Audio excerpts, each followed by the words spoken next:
Let's explain those Badlands. That's a hell of a name.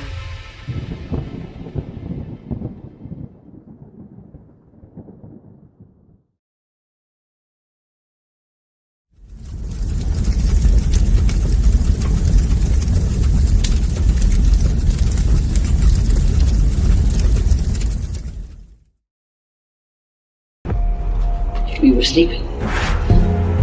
I've been sleeping. I've been turning away from a truth I wanted not to face. There is a wound that won't heal at the center of the galaxy. There is a darkness reaching like rust into everything around us. We let it grow, and now it's here. How many men have you killed, my lord? I don't know. 50? 100? Countless.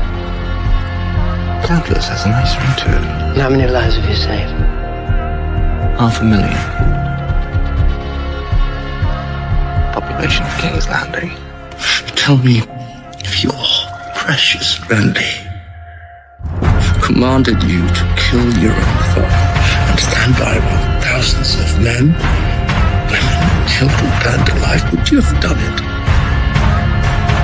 Would you have kept your oath then? Our time has come. We prepared. We grew stronger.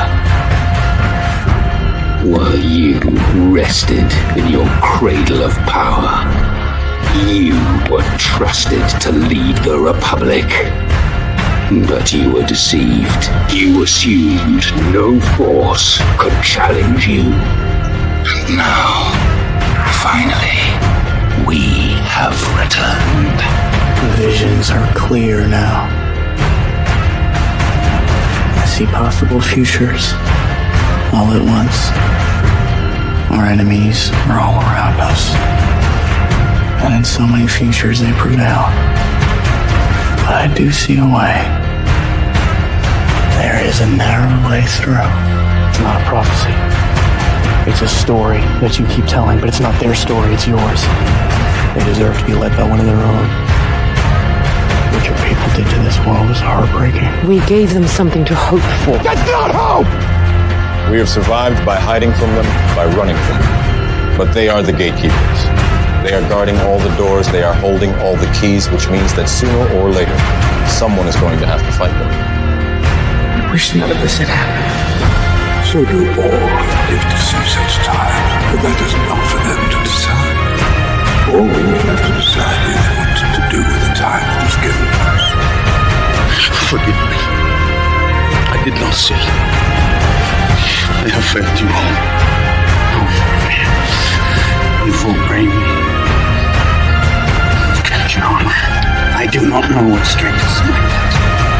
But I swear to you, I will not let the White City fall. Our people fail. Our people.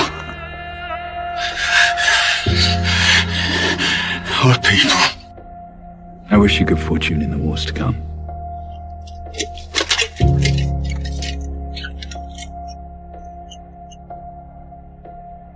And now it begins.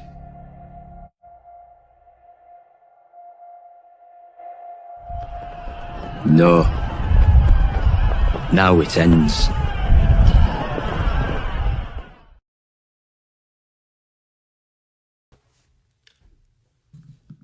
What's up, guys? It's a bit of a weird mood tonight. Welcome to The Narrative, episode 40, Acceleratia. There's only one question currently in my mind, and it's to myself, rhetorically, hypothetically, and fictionally, which is, how many receivers and running backs have you lost, Burning Bright? Countless has a nice ring to it. I am in the midst of some existential fantasy football dread. I know that's why you're all here. But I'm going to spin this into a positive for myself and brag, even as I'm en route to losing my Week 4 matchup. Somewhat disgustingly, my Week 4 opponent is my guest tonight, which I did not plan for. And as the show is live, the results of the current Sunday Night Football game will determine how much I lose by, essentially. But there's a lot of caveats that we'll get into. I'll bring my opponent / guest on. We'll determine kind of which of those he is as the conversation goes tonight. There are 2 Jordans I am dealing with while the show is going on, which again, I didn't plan it that way, but I will spin this into me being better no matter what. So rest assured, in a very humble way, of course. Tonight's show, we are going to talk about Acceleratia. That was an article I wrote a few months ago. We're not going to talk about that, but the idea behind that article was essentially accelerationism. I talk about it a lot. Ghost talks about it a lot. A few of us do, and I think in addition to convergence, which is certainly a theme right now in the info war, acceleration is a massive one. And I wanted to bring my guest on tonight because he's kind of always been interested in a lot of the storylines that aren't getting as many big headlines or social media buzz as stuff like Rico Grand conspiracies and Antifa being gay. But arguably the much bigger things that are going on as we kind of are clearly in the middle of some sort of step change, accelerated transition window into what we hope is the golden age. So we're going to talk about that from a health perspective. We got Tylenol, we got autismos. We're both basically probably Tylenol afflicted as it is, so that'll be good. We're experts on being retarded. And we're also going to talk about energy, tech, and, we'll talk about some of the Rico stuff before we get to that. And before I bring my guest on, we are brought to you tonight by a couple of our old friends, starting with our favorite Mike Lindell. I'm excited to announce that we're having our biggest 3-in-1 sale ever with a limited edition product, a back in stock special, and a closeout deal you won't find anywhere else. So go to MyPillow.com or call the number on your screen. Use your promo code to get our MyPillow bed sheets only $29.88. Any color, any style, any size, even kings, regular $119.98, only $29.88. Once they're gone for good. How about our My Towels? They're finally back in stock, but not for long. Get a 6-piece My Towel set, regular $69.98, now only $39.98. And for the first time and the only time ever, get our limited edition premium My Pillows. They're made with Giza cotton and designer gusset. Queens $17.98, Kings only $19.98. So go to mypillow.com or call the number on your screen. Use your promo code to get the best offers ever. Quantities are extremely limited, so order now. Mike Lindell, our old favorite. Pretty much everything in my house is MyPillow, so I strongly endorse them. And our other sponsor tonight, we'll get to some later on as well, but are our friends at Vanman, which is timely for tonight's topics. Vanman's taking down big toothpaste with all natural oral care, just pure, effective ingredients for a healthier smile. The van never stops. Now try Vanman's new chewing gum as an all-natural alternative to traditional chewing gum with none of the synthetics and plastics found in big-name gum. Instead, it has all the tools to remineralize teeth and keep them healthy, powered by hydroxyapatite, nature's secret weapon, loaded with minerals like eggshells and bone, 2 of the best forms of calcium to remineralize teeth and build strong bone tissue. Vanman's tooth powder, combined with pulling oils and peppermint aloe mouth rinse, is truly the ultimate fluoride-free dental hygiene bundle that saves you 25% off the individual price. Head over to badlandsmedia.tv/Vanman to hop in the van for the ultimate way to care for your teeth naturally. badlandsmedia.tv/Vanman. So thank you very much to them. We will talk about that. When I do go to the dentist these days, my dentist is nice, but they do still try to sell me on fluoride, which just shows kind of how far I think we have to go. So we're going to take down big toothpaste tonight. We're going to do some other things. And without further ado, my guest tonight is this motherfucker. Someone in the chat said bicameral Jordans. Bicameral Jordans. Do you want to explain maybe kind of... I have great news for you, BB. While you were going through the intro, the other Jordan you're dealing with tonight scored another touchdown. So I am currently 3.4 points away from kicking your ass. According to this bullshit algorithm I have a 16% chance of prevailing this week. But let's just get the obvious tension out of the way to start the show. I'd like you to explain to the people what's kind of been going on around this fantasy football matchup between us, and in a way that makes me look the best. So everybody's injured, apparently, because, some everybody's sports more players than are other just everybody's. Sports players are just overpaid monkey slaves, and pretty much your whole team is injured, but you suck as a manager, and I'm apparently going to pull off a win, even though Derrick Henry is probably the biggest fantasy football bust of the season.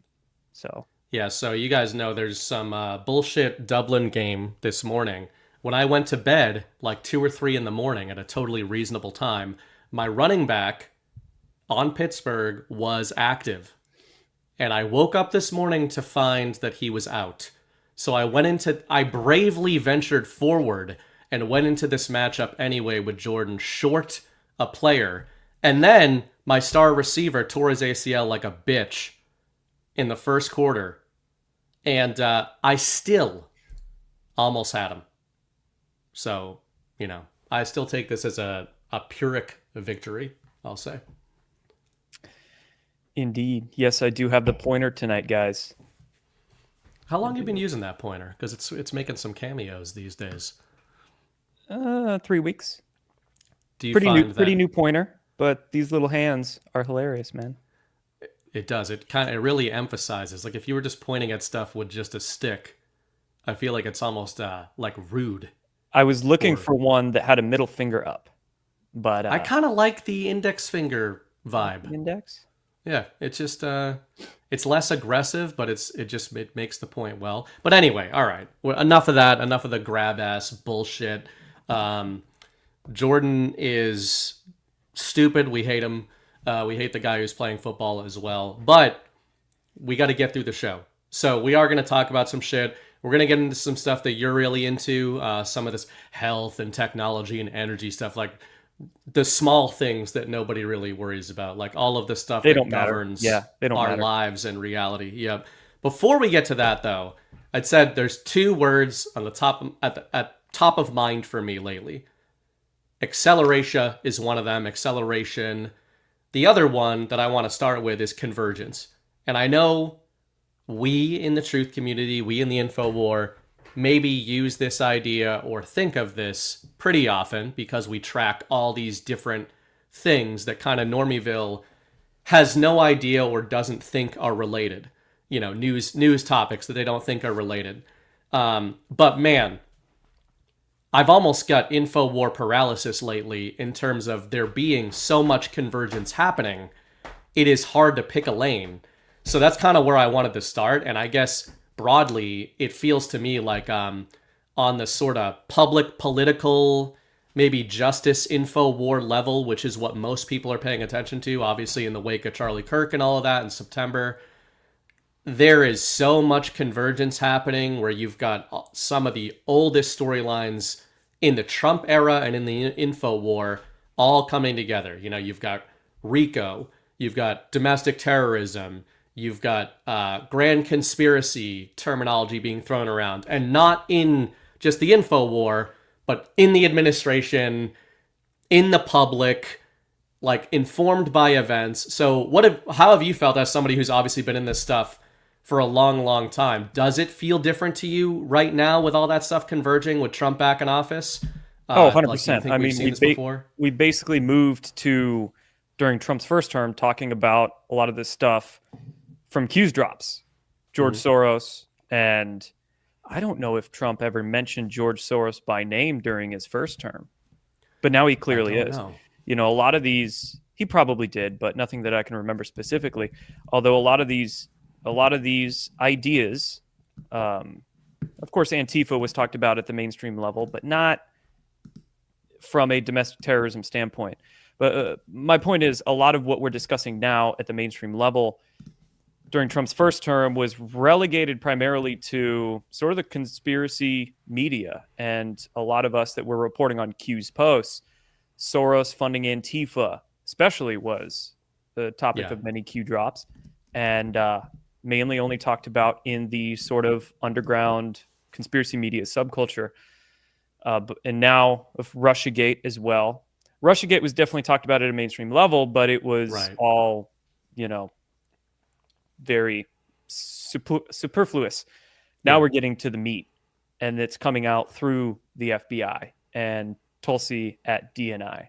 So much of what was, again, relegated to conspiracy underground reporting is now mainstream reporting here in Trump 2.0. And since, we're getting really to the precipice of justice, in my opinion. And I make posts on this and talk about it, trying to sort of hype people up, do the opposite of doomerism. And I make some posts like we're at the precipice of justice. And there still kind of is that black pill doomerist mindset in a lot of people. I'll believe it when I see it, where are the arrests, all of this, which I get. I get that we've been waiting for years and years and years for something to break. But now we're truly at a point where we have public consensus. We have the right people in power to make something happen. We're having executive orders literally be signed to classify Antifa as domestic terrorism and investigate the funding of Antifa. And President Trump is doing press conferences or taking questions from reporters and literally in the Oval Office naming and shaming George Soros as allegedly being a funder, and other people as well, Reid Hoffman. And then also Russiagate with, of course, James Comey's indictment. And now we're hearing that maybe soon John Brennan could be indictment number 2 and others. So really, we're at the precipice of justice phase, which we've all been waiting for so long, but we're here now.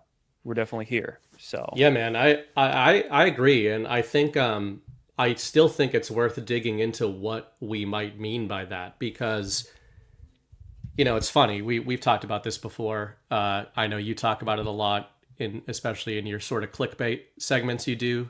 But you're one of the first sort of Q influencers or Q commentators that was active in the info war. As far as I know, I was the first on YouTube in October 2017 to highlight. Yeah.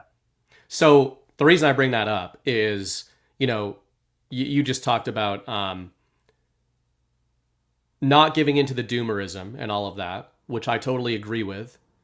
But one of the things I like about you that I think is interesting is you've got that mindset of like things are going in a better direction. You're mapping that onto the info war, and yet you are one of the people who will most staunchly call out what you see as sort of the opposite. If it's not hopium, then it's sort of the some of the decoding type of activity over the last decade, really, almost over the last several years that annoys a lot of us, even people that are Q people. Like there's some people at Badlands who are not big Q people, so obviously breathless everyday decoding annoys people like that at times.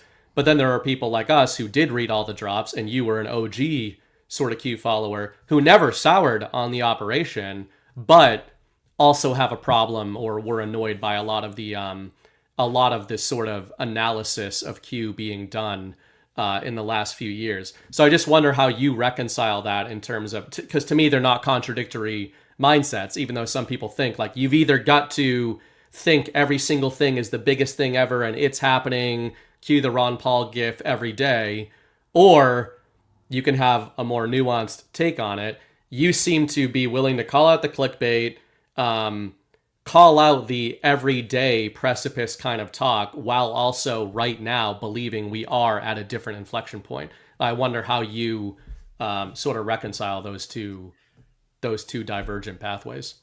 Balance is key, and usually the truth is found right in the middle between the polarity on each side. So the polarity we're talking about here is between doomerism and hopium. And at those poles is where emotional thinking lies. So with the hopium crowd, whether it's a quantum financial system or Nazara or medbeds or, military tribunals going on right now and everything we see is a fake movie clone, pure hopium, so much emotion is found on that side of the spectrum. But on the other side of the spectrum is the doomerism, which same thing, emotional fear is there, thinking nothing's ever going to happen, etc., as if you have a crystal ball and know nothing's ever going to happen, right? And I find that fear is actually the driver on both sides, doomerism and hopium. People get caught up in the hopium because they're scared nothing's ever going to happen. So then they attach onto these fantasyland ideas, assuming that that's what's going on, because they're scared and they don't actually know. And the same thing with the doomerism. They're terrified that things aren't going to happen, or they've been burned so many times they're just angry about it, which on one hand is understandable, but you can't let that anger then mess with your discernment and critical thought. So for me, I just do my best to take the emotion out of it when I'm analyzing things, but also understand that, I mean, if we're looking at this from, personally, I believe there's good guys in government and in the intel community that are working on behalf of we the people. Just like we know Obama had plenty of shadow advisors and a shadow government around him, and every other, president over the last how many decades, they all had a shadow advisor, shadow government. Same thing with Trump. Trump has shadow advisors. Trump has a shadow government team behind him, but working on the side of the light, we the people, freedom, justice. And given all that's gone on over the last 10 years, just the fact that Trump won in 2016 in the first place, and then looking at Q's posts, and then looking at the way that they've so strategically game theoried and carried out all of their operations, from the InfoWar operations to everything. And I'm talking Trump and Trump's team, from navigating the spying on the campaign to Russiagate to COVID to geopolitical matters with other countries to everything over the last 10 years. I mean, there's basically, to me, when I analyze everything, I think it's kind of written in the stars. And I don't say that from a hopium perspective or telling patriots to be apathetic and sit on their ass and be complacent. I'm saying that from a point of view of, if we continue doing the necessary work in fixing elections, in reporting on current event matters, to all the necessary work, exposing our local governments, etc., as long as we continue that, things are going to be, in the long run, work out just fine. So I do my best not to have either a doomerism or a hopium mindset. Just be realistic. Be realistic. I think that the realism, it's an interesting thing to think about in the context of all the stuff we talk about in this world, because we talk about things that normies think are crazy. Whether you're talking about, to your point, whether you're going down sort of a hopium path, or what somebody might think is a hopium path, or a doomer path, if you're doing it from the lens of kind of the truth community, you're probably using terms like fifth generation warfare. You're talking about topics that Normieville doesn't engage with or has been told to keep away from. So like either extreme you go down, you're already operating in a totally different kind of informational sphere. But the realism, so that the point to make there is realism is relative. I think that that's been on my mind this past week. If you were to explain the logical framework through which people like us and people watching the show are seeing this convergence I kind of described a few minutes ago of, again, RICO, you said Russiagate, we've got domestic terror, we've got NGOs, we've got the original Q drops coming back around in probably the biggest way they have. We've got, obviously, Trump signal boosting this stuff extremely powerfully. James Comey literally being indicted, a central character. We'll get into that as well in terms of Devin Nunes today, I think it was today or yesterday, literally used the term character. And I might read too much into things at times, but I've been writing about this for months of saying, the original characters in the story are all kind of bubbling back in, being brought back in. So that can get people down a path of full control, watching a movie in that kind of framing. And my conception of the watching a movie thing, which I do largely agree with, is more in line with how you kind of described it. The key term you use there that I've always been fond of is the game theory reading of the board. If you have, there's one of the best Q drops that mentions mapping began long ago, and man, has that been relevant lately, where you've got John and I on a Wednesday DPH a couple of weeks ago were showing the May 2020 tweet of Donald Trump talking about Antifa and domestic terrorism, and then we've got 5 years later, like clockwork, boom, there it is. So I don't blame people for looking at that and just being like, oh, that means every single event was known in advance. Everything that was going to happen for the next 10 years was known in advance. I'm not saying it's impossible. That's not really my reading of it. And I think, there's some people who believe in kind of the movie framing very literally, who think, how could you be watching this convergence and not think they knew every single thing that was going to happen? And I would say, well, if you combine the best military intelligence plan ever, the highest sourced information plan that we've ever seen, operating on multiple levels, and if you combine the concepts of mapping to a degree that we've never seen before, and that game theory control of the game board, plus to a lot of John's research, and obviously hinted at in the drops, this actual backstop of power projection. That might be military, it might be executive, DOJ related, OIG related, however you want to frame it. And what I talk about a lot, obviously, sovereign alliance related internationally. If you have those backstops of actual power to prevent catastrophic scenarios, then you can be operating within a battle space that isn't technically fully controlled, but that the timeline, when you kind of zoom out and you look at major events, let's say the James Comey indictment is one of those plot points on the timeline, that can all be in control while reality itself is not in total control. Is that kind of how you see things? Like a lot of actual power projection, a lot of mapping, but not literal control of every temporal element of how things are unfolding. Yeah, right. I'm not necessarily a fan of some of these ideologies that get promoted thinking that every single little thing is fake. It's all, everybody's on a puppet string. It's all a movie. It's, the idea of full control, because humans have free will. There are going to be choices that people make that sometimes can't be accounted for. The enemy gets a vote, as it's sometimes said. So you can't control every single little thing, but at least the generalities you can map out. You can game theory out. You can chess match out. So you can, like the James Comey indictment is one example. So 5 years ago, on September 25th, 2020, we have a Q drop that was linking a James Comey tweet. And Q said something, the James Comey tweet was about him claiming his innocence or something like that. But September 25th, 2020, Q links a James Comey tweet. Then 5 years later was the day that James Comey was indicted. Does that mean Q has access to time travel technology? No. I think a lot of these deltas are a lot more simple than people make them out to be. So it could be as simple as Trump's shadow advisors or Q team or whatever you want to call them. They knew that James Comey committed perjury in front of Congress.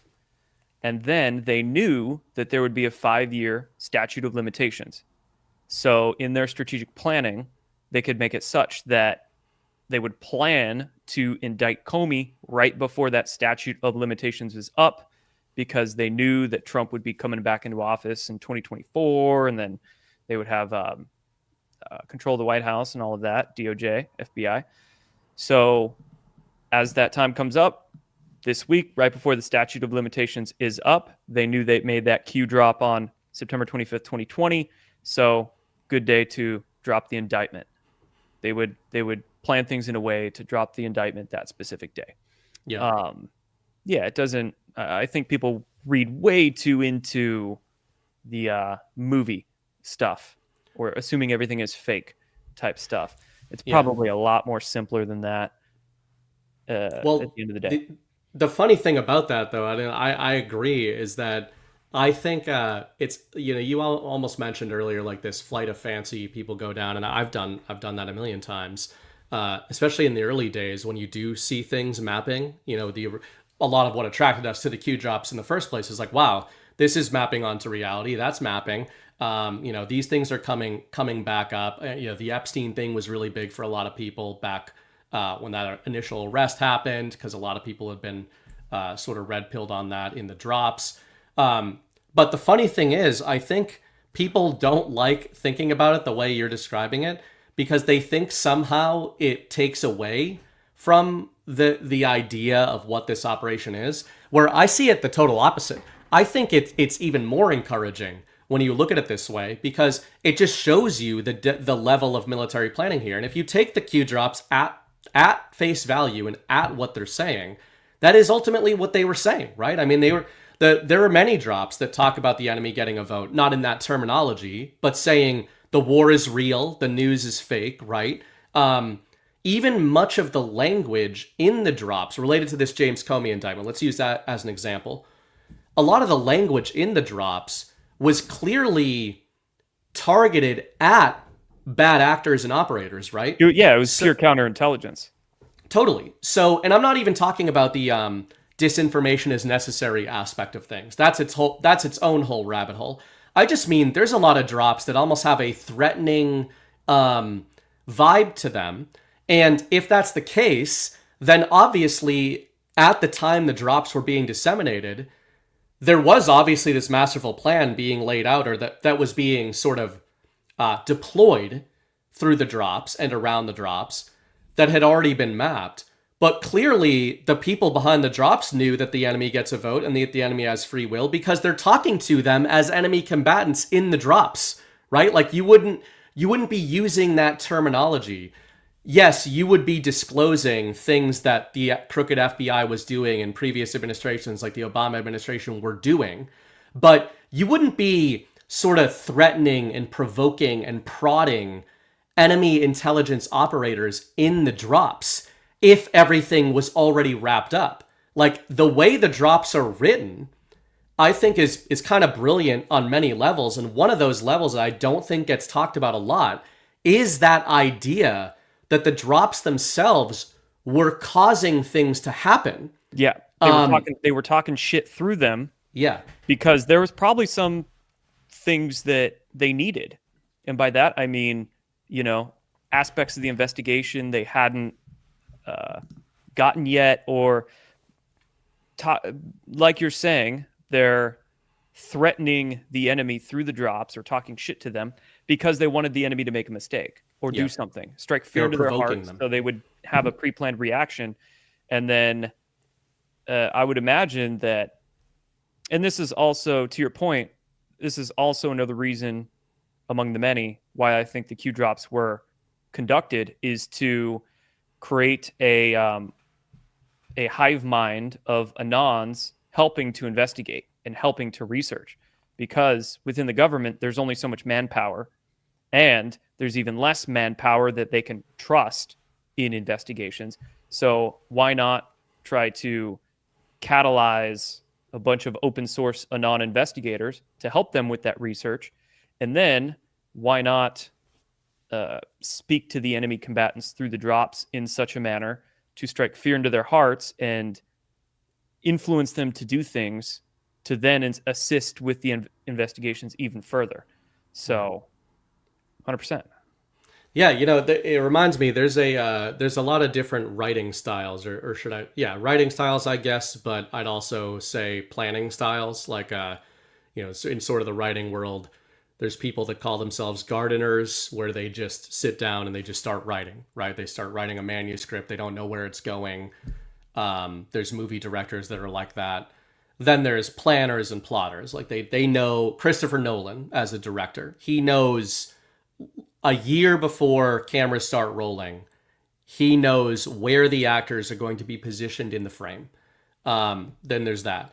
There's kind of an in-between, and this is more what I am, which is I've heard it called the scatter plot method of plotting, which is you essentially know the big events, right? You're like, all right, I know that in the first act, this major death happens, and that is going to catalyze my protagonist in this direction. And then kind of at the midpoint, this big twist happens, and I know what the twist is, and I know who it involves. And then at the end, this is kind of where I want to be at the end. But in between those plot points, there's a lot of freedom of like just kind of seeing where it goes while having your eye on that next point that kind of makes sure the story doesn't just go off the rails. And I think the scatterplot method of plotting is kind of bumps up against the way you're describing, and certainly the way I read the Q drops. James Comey, again, as an example, you mentioned the statute of limitations. So that's a plot point, right? That's an event, a known or a controllable event that the writers of the story or the planners, they do have control of that in a literal way, right? Because if devolution's real in whatever way you want to think of it, if continuity of government's a real thing, Patriots seem to have known they were going to be able to indict some of these major players and when they were going to be able to indict them. That doesn't mean that they have to have control of the entire path leading up to that. It's a rallying point and probably a phase shift point. And we've probably seen a million other ones, right? Like the election of 2024. That's one of those inflection points where I'm one of those people that does believe they probably seeded 2020 for operational purposes and psychological purposes. They were not going to do that again in 2024. But that's kind of how I see it. Almost like they've got these fully controllable major aspects of the plan. They can take down certain players, and they've probably been able to do that for a long time. But they've stretched the timeline out in order to allow a lot of what you're talking about, like in order to allow some of this other stuff to go on. But in the pitfalls of that mindset of thinking that every single little thing is puppet stringed and controlled, some of the pitfalls of that mindset include then assuming everything's fake. When something bad happens, like Charlie Kirk's death, you've got quite a few folks that think that that whole thing was faked or CGI'd or AI video, and people's brains will go into schizo land because they're also operating with the assumption that since every single thing I see is being controlled and it's all a movie, then anything bad I see must then be fake. And they can't accept that sometimes there will be things that might not be under control. Then, like you said, it also might take away from the actual drops themselves as well. And then just people look freaking crazy to the outside world, right? When they're going through some of these red string decodes. And it gets out there, but which doesn't necessarily help our critical thinking aspects. So, no, yeah, good chat on the idea of full control. Do you think I'm really interested in what you said with the statute of limitations. That's something that people have been talking about the last week or so. Obviously, the timing is crazy there, both in terms of the Q drops, but even kind of in Normieville, the timing is so obvious that even the mainstream is talking about that, right? Mainstream good guys, mainstream bad guys are all talking about statute of limitations. They had to bring this indictment. What besides sort of citizen journalists and anons maybe contributing to investigations, do you think there's other aspects to why the timeline would be spread or stretched the way it was? Because it feels like, we're just using the Comey indictment as one example. I think you could apply this to many other things that have happened and that will happen, that patriots are doing. But what are the advantages in your mind of waiting until this point in time? Do you think it was so they can entrap more people, complete investigations? Do you think there's a psychological aspect to it as well? All of the above. For sure, complete investigations, and then try to entrap more people and see how the network spread and see if they can get more people within that RICO network or that grand conspiracy. It's a network of networks. So not just finish investigations, but I think one of the most important things is the psychological aspect, in that a lot of what we're learning is either shocking to people or they just don't want to believe it because they've been so brainwashed by the media. So you've got to get people on board. I mean, if this Russiagate stuff would have rolled out back in 2019 or 2020, then so many more people would have been in denial.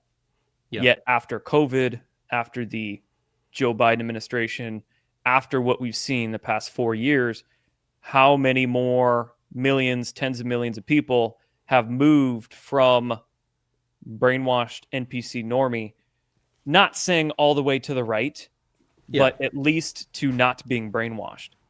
Whether they classify themselves as a libertarian or conservative, or they're just moderate, or they've done away from the whole system itself and now they're independent, doesn't matter where they are as long as they don't label themselves as liberal, right? Yeah. So that's my thinking. I don't care if you call yourself conservative, libertarian, independent, whatever. As long as you're not a liberal, then I'm cool with you. So I agree with that, and I would say the timeline extension there is, I think it rubs up against a lot of the stuff I've been writing about for a long time in terms of the sovereign alliance ideas. You know, when you mentioned Russia, obviously I'm very interested in that narrative. And on an actual level, not just a narrative level, I really think the way we are seeing the world shift, you know, Ghost and I talk a lot about this on shows. It's not just the US, you know, we've got this mindset, but when you look at the way the international game board is clearly being reset in the current era that Trump is contending with, even though I think he's totally on board with it. If you think about the timeline there, let's say they could have brought the Comey indictments, etc. And meaning, to your point about Russiagate, if you're bringing the Comey indictments and then you are bringing RICO on the back of the Comey indictment, then you're getting ready to fully disclose and basically try in the public the whole Russiagate narrative. They couldn't have done that in the first term. No way. Because what are they going to drop the Comey indictment in 2020 and then have 6 months left, theoretically, to do the rest of the whole Rico Grande? Yeah. And then, the biggest point with all of this we're seeing is to mitigate chaos. And if they would have done some of this during the end of Trump's first term, or even having Trump win 2020 and then do it during Trump's second term in 2021, there would have been so much more chaos because so many more people were left-leaning or into Antifa bullshit or whatever back then. So after COVID, after especially the Joe Biden administration, after seeing Trump almost get assassinated, after Charlie Kirk's assassination, after everything we've seen over the last 4 years, it has shifted people, many more people away from Normieville. Of course, you've got a certain percentage of 5 to 10% of people that are just, they're gone. They're long gone. They're a lost cause. But so many more people have moved away from establishment propaganda. So it allows the rollout of Russiagate to be a lot more believable to people. They're not going to be in denial of it. They can accept it now. It allows the rollout of maybe vaccines actually causing autism or playing a part in autism. It allows that to be so much more believable to a so much larger percentage of the population now, as opposed to if all this rolled out even 4 years ago. Right. And then that's all the major psychological stuff. You know, we are in a mind war. We all definitely believe that. Trump talks about psychological warfare all the time. My point on an actual level, too, on Russia is that I believe that the 2022 and ongoing special military operation was necessary in terms of not just Ukraine, but in terms of breaking some of this globalist net that had been solidified. So you're saying, you know, from a psychological perspective, you couldn't really try Russiagate at that time. I agree with that. But I would also say one of the major things I've said about the special military operation, Donald Trump could not be president while that was going on. Yeah. You know, optically, he would have had to stop it. Having Biden in optically allowed a lot more to take place, whether it be Afghanistan, Ukraine, many occurrences that happened while Biden was in office actually optically helped out in the grand scheme of things from the sovereign alliance and white hat standpoint. But then the blame could be pinned on Joe Biden and the globalists. Right. So and the way I was framing it before, Trump got back in 2025 on an international level was basically Trump gets to come in, face saving is now like common terminology the people in the info war use, but people weren't using that years ago. That used to just be applied to, Israel and Iran and Middle Eastern kind of thing. China, like they've got to save face to their people. One of the things I've been talking about in recent months is, who's saving face is Donald Trump. That's why he goes out there and blusters and provokes and talks all this shit about Russia and about Xi Jinping, because he knows damn well he's going to make the deals with them, and that a lot of his audience is just not there. You're right to talk about the liberals, etc. But man, you go talk to like a normie MAGA person, and there's a lot of them. Start talking to them about the sovereign alliance, or just the idea that Trump is like going to make good deals with Xi Jinping and Vladimir Putin.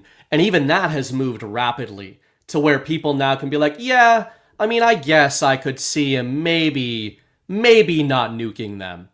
But like a couple years ago, they were like, man, if Trump was in here, he'd be running Putin off the map. It's like, well, that's another reason he couldn't be in there, actually, because if these guys are, again, doesn't mean they have to be best friends. Just like we talk about with the Q drops, readings of control, readings of the sovereign alliance doesn't mean that we're all exactly the same thing. It's just like, clearly these networks that Trump has been highlighting since his first term are the same networks that have been trying to destabilize some of these other governments we talk about, that all seem to be coming around at the same time. Yeah, and that boils back to the idea of just not looking at geopolitics with any kind of emotions. Looking at Russia, not just hating Russia because media told you to or whatever. When I first started my YouTube channel, this is before Q was posting, but I introduced the whiteboard videos, and one of my very first whiteboard videos I titled Trump and Putin Trolling the World. And this was right after, I think it was April 2017, Trump sent some Tomahawks into Syria. And the claim was that Assad attacked his own people with chemical weapons or something like that. So that was the cover. That was the narrative, the story they were telling. And that was the cover Trump used to send 40 or 50 Tomahawks into Syria to take out Assad's targets. Yeah. But in the news, they said that, or it might have even been in an official White House statement about it, but the narrative was that only 15 to 20 of the Tomahawks hit their targets. So I'm thinking to myself that those things don't miss. Like, you're telling me that 60% of these Tomahawks just missed or didn't find their targets? No. So I started looking a little deeper, and it looked like at that point, Trump and Putin were going after ISIS targets in Syria, or some type of deep state proxy targets, because you had Russian forces there at the time. You had all these Tomahawks sent in, and it just looked to me, it was kind of like my idea of the sovereign alliance. But back then, I just called it Trump and Putin trolling the world. Right. They were actually taking out globalist targets while it looked like they were going, head to head for the normie public. And this is one reason why I'm a big fan of like your work and Ghost's work, is because you put that idea into a lot more specific terminologies and a lot better than that. But yeah, the sovereign alliance thing is great. Although it still is difficult for a lot of people to understand that underlying story of globalists, Trump, Putin, and Xi being against them. So you have to put on this story for more of the normie thinkers out there of just deals being made, but they're all actually enemies, but all of that. But right. I on that note, I've brought this up in the past, but I had summarized it in an article I put out this year. You're looking. This stuff's never going to be just like a lot of the stuff we'll discuss tonight is never going to be like probably disclosed in the way we want it to be. Right. But yeah. I always used to use these reverse indicators. And speaking of full circle, you mentioned his name a little bit ago, George Soros. If you got, we could all agree, and many in normie MAGA also know at this point, when you say the name George Soros, they know what you're talking about. I mean, even a lot of normies outside of MAGA know what you're talking about. I test, that's a name I've been testing a bit at social gatherings. You guys should try it out. Like, even if you're among liberals or kind of normies, be like, yeah, what do you think of George Soros? The idea of these billionaire financiers is definitely much wider spread than it used to be. And ironically, a lot of that is because these people were like, Trump is one of them. But this was something I had summarized in a piece I put out about China. But we've got Soros calls China Xi Jinping the greatest threat that open societies face today. Soros warns civilization may not survive Putin's war. Soros confident Trump will be a transitory phenomenon. There's a million examples, but if you start Googling and going into archives and just look for Soros, our democracy, open societies, and put in those three names, Trump, Xi, and Putin, you are going to find that those three guys, going back about 5 years, about 5-6 years, like 2019, 2020, a lot of these headlines from Soros were coming out saying, we got to stop Xi Jinping. He's a threat to our democracy. We got to stop Putin from going into Ukraine. It's a threat to our democracy. And who is the ultimate threat to their democracy? It's obviously Donald Trump and the MAGA movement. So sometimes it's just that convergence, like the old, to go back to a Q refrain, the choice to know will be yours type of stuff. Like, people think that that's 5D chess. Sometimes you literally just got to look at the headlines, and ironically, the enemy will tell you like who is in the Sovereign Alliance. You don't really need Trump to. Mm-hmm. Yeah, it's pretty clear right there. I bet you could do the same thing with the Economist newspaper owned by the Rothschilds and right. Hillary Clinton. You know, she hates Putin. She hates Trump. She probably hates Xi. So it's on one hand, it's a lot more simple than we tend to make it out to be. But on the other hand, it's a little more complex as well, right? Yeah. I mean, China's a very big country. Not all China's bad. You have power struggles going on within China, within different factions. And reasonably, there would probably be some people in power that are in the government of China that don't want to deal with any kind of communist government and wouldn't mind working with Trump in some sort of fashion. So, right. And same thing with Russia as well. So, no, absolutely. The whole idea of a sovereign alliance makes more sense than not. Something you mentioned before we get into some of the disclosure discovery. I was trying to think of a different clever title for the show tonight, mixing those two words, but that's kind of the main thing I want to hit Jordan with. But last little thing on just sort of the current mapping that's going on. Jordan had brought this up actually before the show.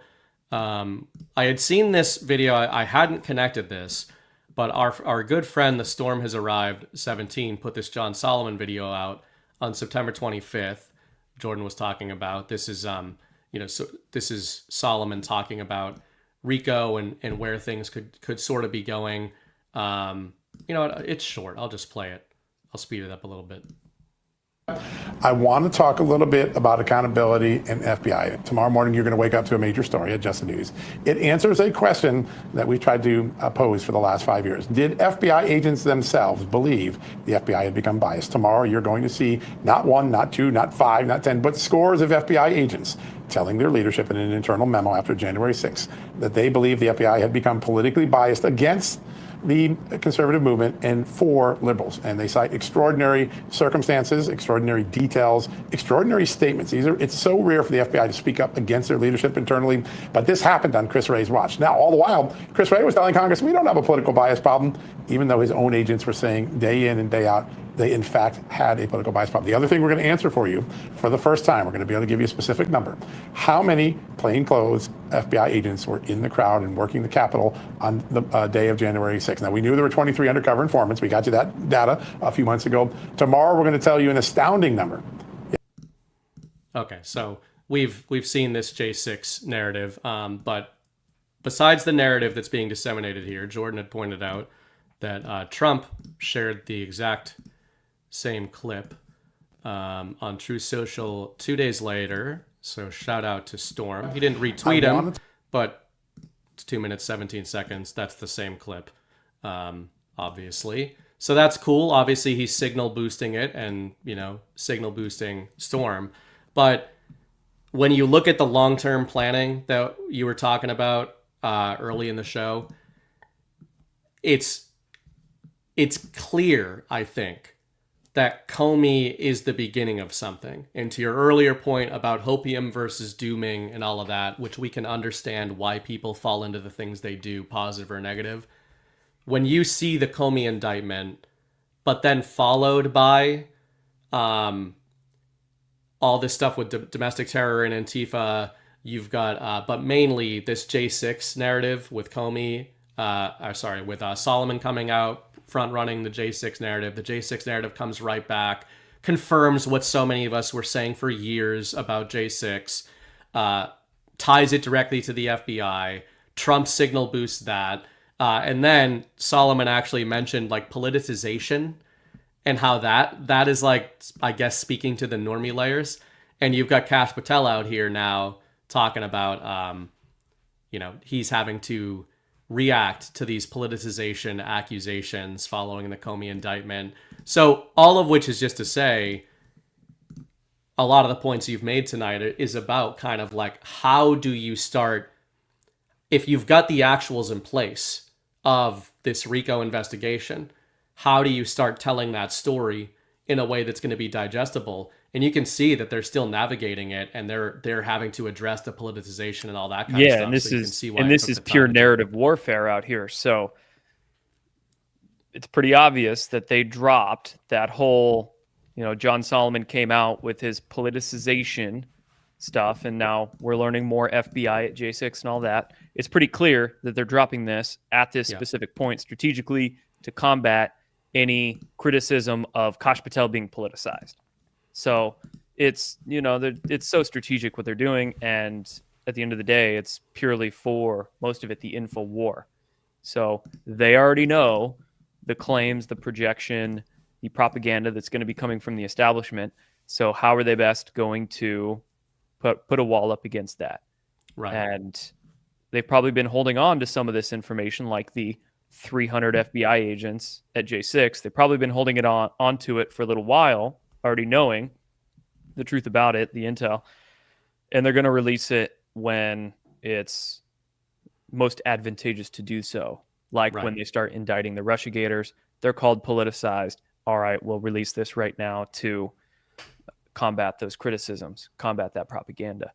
Right. And little clip here I wanted to play as well, just a piece of it goes exactly to that point when you mentioned. I haven't seen this one yet. Cool. How many of these Russiagate plotters? I'll just play a little bit of this. This is Devin Nunes again, clipped by our friend there. Storm has arrived. Has long been a liar, a leaker. He's dishonest. He ruined the FBI.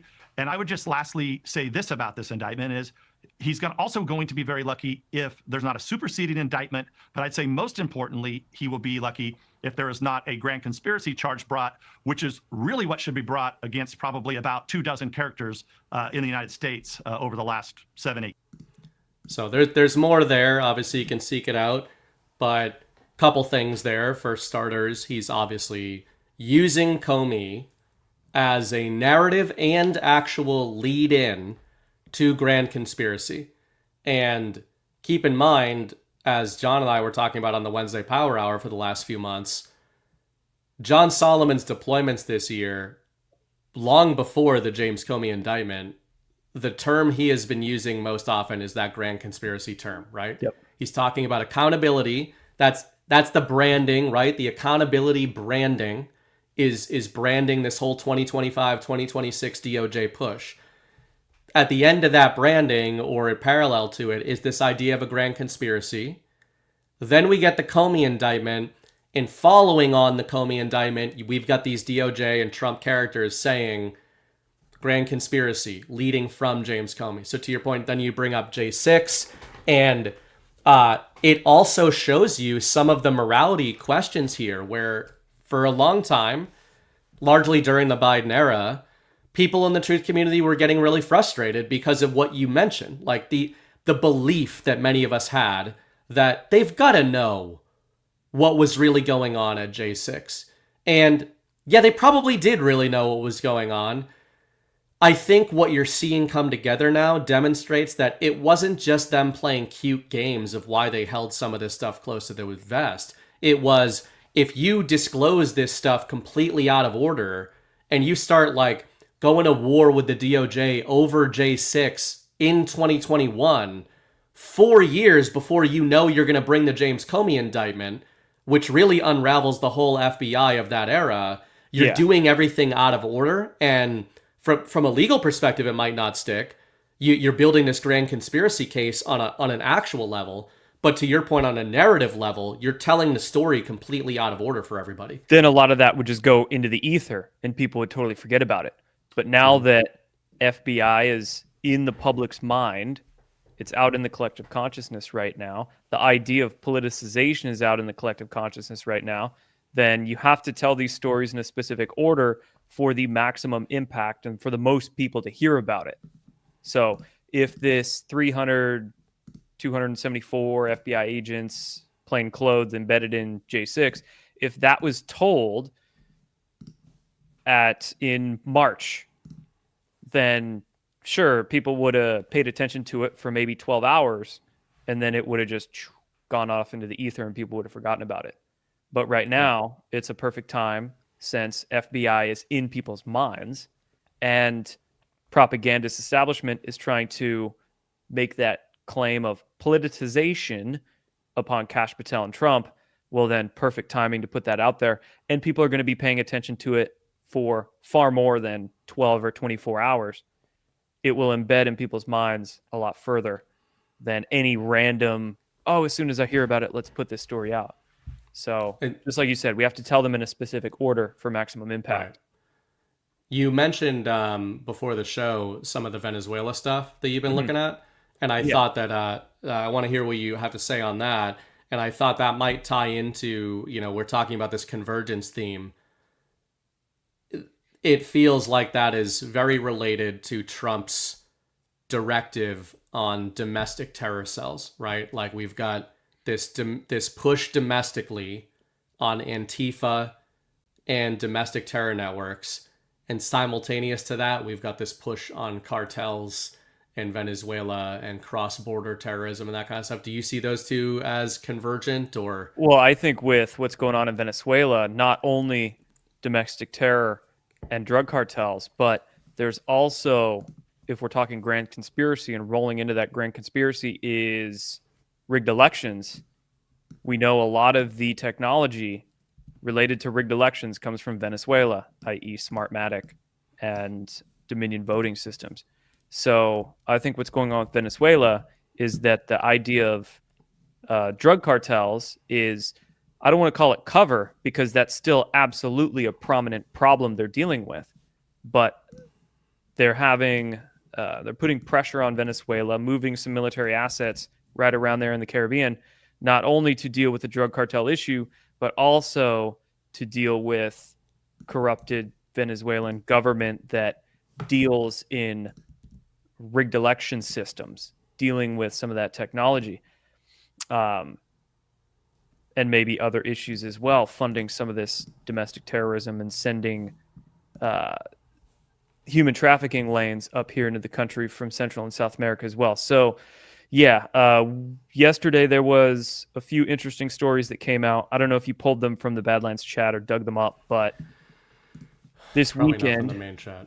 This weekend it was announced that I think NBC reported that the Trump administration is looking at conducting drone strikes within Venezuelan borders against drug cartel targets within the next couple of weeks.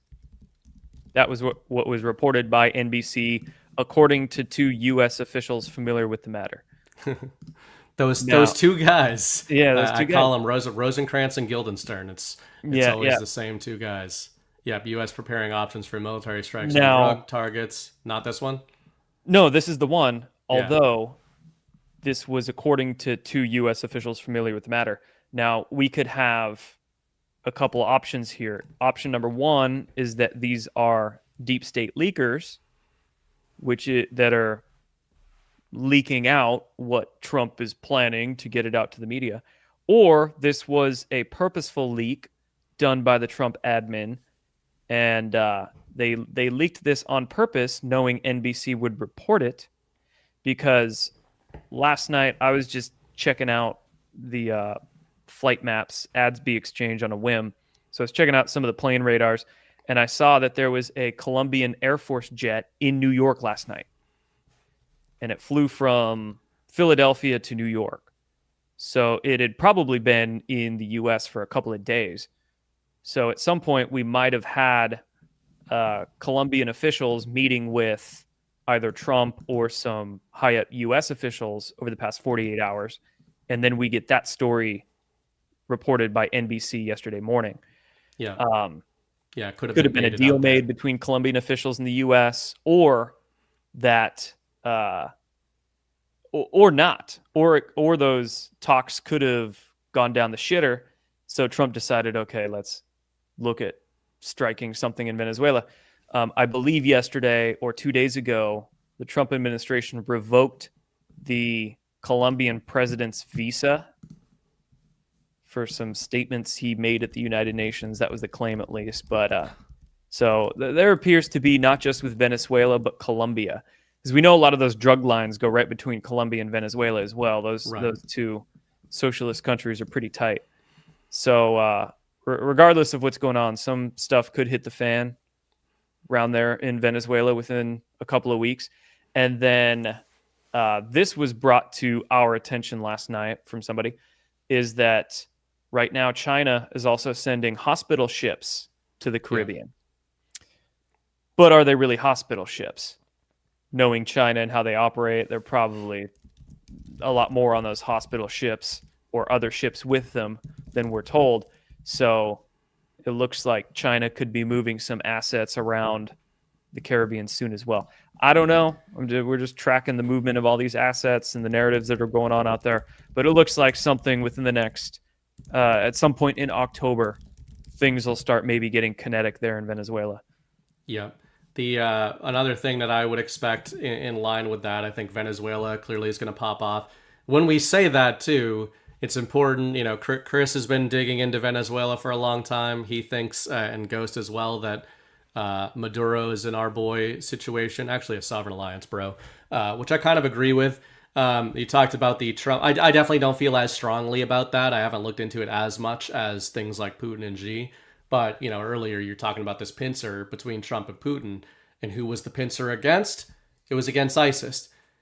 You can apply a lot of these templates to all of these different organizations, right? You've got, they're obviously varying levels. But I think people in the truth community largely are understanding that there is an apparatus that we call the deep state, the cabal, the globalist, the system of systems. There are kinetic power projection arms of that apparatus that are not just nation-state armies. That's usually, they use the nation-state armies if they can really get a compelling narrative together to provoke a war that they mostly control. But they clearly have fully controlled cells. ISIS, clearly one of those.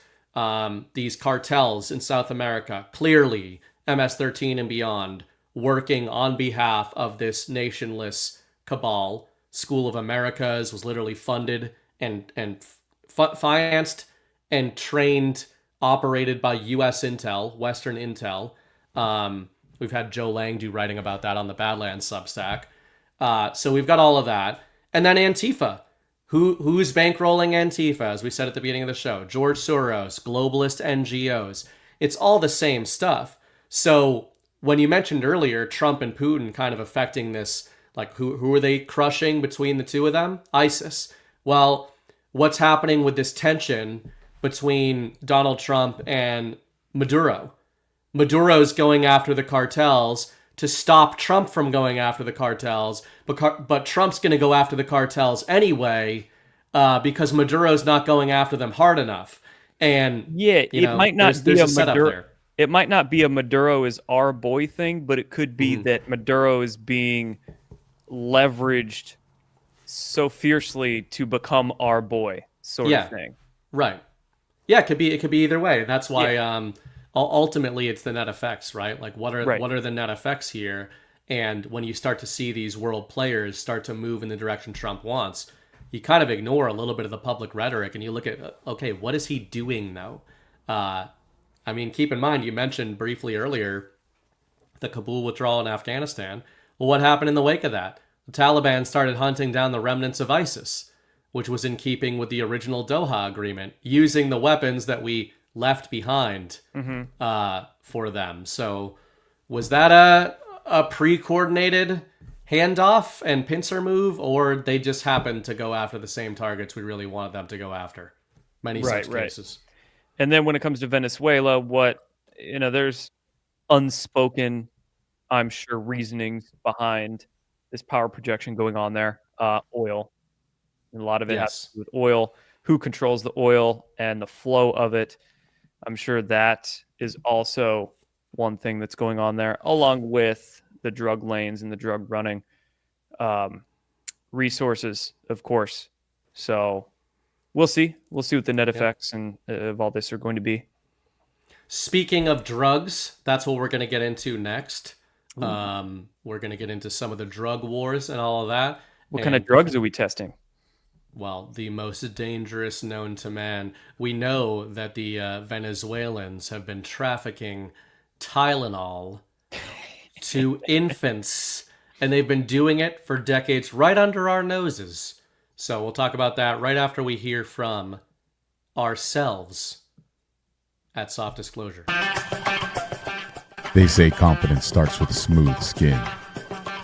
And baby, Soft Disclosure Lotion delivers. I swear by this stuff. Like, I kid you guys not. This is the first lotion I've ever had in my entire life that, like, I don't get ashy after I put it on any part of my body. Like, my hands are always dry, and my hands have not gotten ashy without, like, rinsing them through water and washing them with soap since I started putting Soft Disclosure on. Like, it is Black Man approved. I kid you not. Black Man approved. You heard him. And let's be real. If it can handle his hands, it can handle anything. Feet are like, they get so dry, like the heels of them, it'll just kind of like flake off. Like, but with Soft Disclosure, once you put it on, like it starts to absorb it. Yeah, he went there. Don't worry, we won't show you his feet, but trust us, they're smoother too. Soft Disclosure Lotion is made with aloe, goat's milk, honey, and our exclusive oil blend that actually restores your skin barrier. Visit softdisclosure.com, use code BADLANDS, and get 15% off.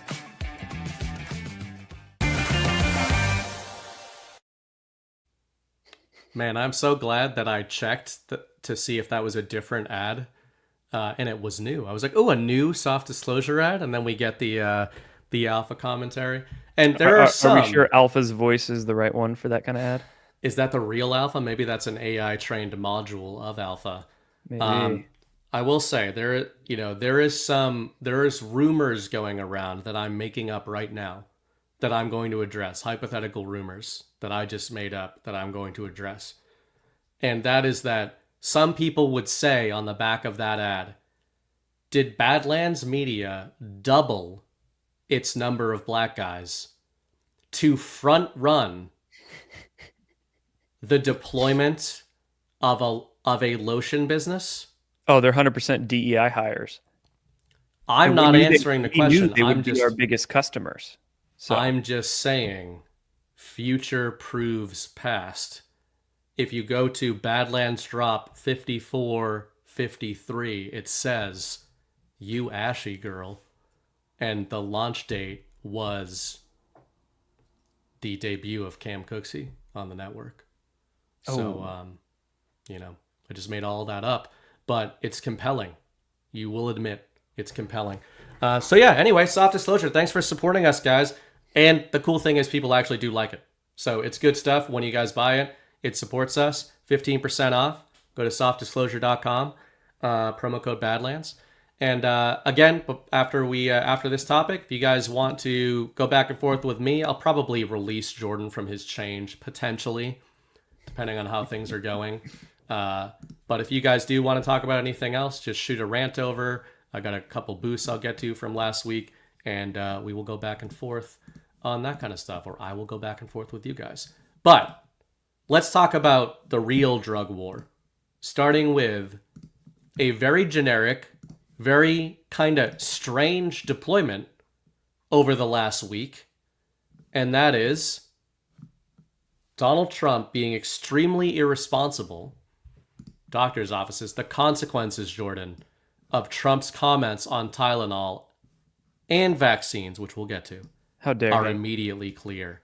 So I know you've probably talked about this a bunch on your shows, but for this audience, what did you first think when this big deployment, like the teased Maha, RFK, Trump teasing it, like people are like, what are we doing? Are we Nisaraing? Are we finally taking down Big Pharma? Is it the vaxes? We'll get to some of that. But it was Tylenol. Did it surprise you? What did you think about the whole thing? I watched that autism press conference and I was genuinely surprised. Well, you are. Because they talked about vaccines a lot more than I expected. And there is a problem with Tylenol. I saw some criticisms about it that, RFK and Trump are trying to cover up vaccines' role in autism and just blame Tylenol. But if you actually watch the press conference, that wasn't the case at all. There does appear to be an issue with Tylenol, acetaminophen. And there are studies going back 10, 15 years from a variety of institutes and medical journals showing how Tylenol affects us. It can damage the liver, especially if you take too much of it or take it too young as a child. And through damaging the liver, it inhibits the body's ability to detoxify chemicals.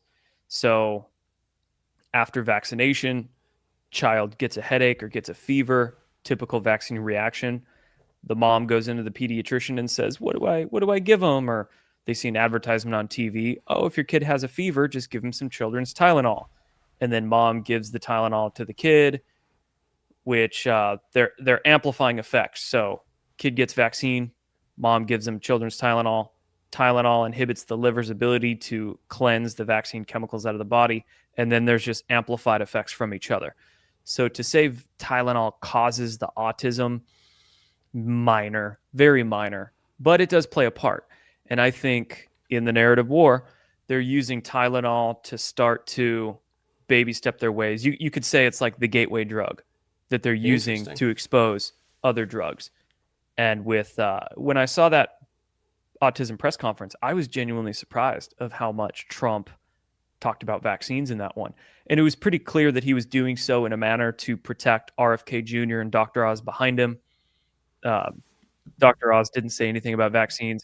RFK Jr. made one little statement about him, just basically saying we're still investigating him. But Trump was very careful to say it's his thoughts and opinions, not give medical advice, to take the slings and arrows in getting into the vaccine issue. But man, I was pretty shocked that Trump said we're going to take out mercury and aluminum from the shots. And he was very adamant about spreading out. You know, if you are going to choose to get vaccinated, spread it out over a few visits. And it was pretty, it was more than I expected. Yeah, I'd agree with that. You know, the point you made on the gateway drug, I think I was thinking of it from a narrative perspective.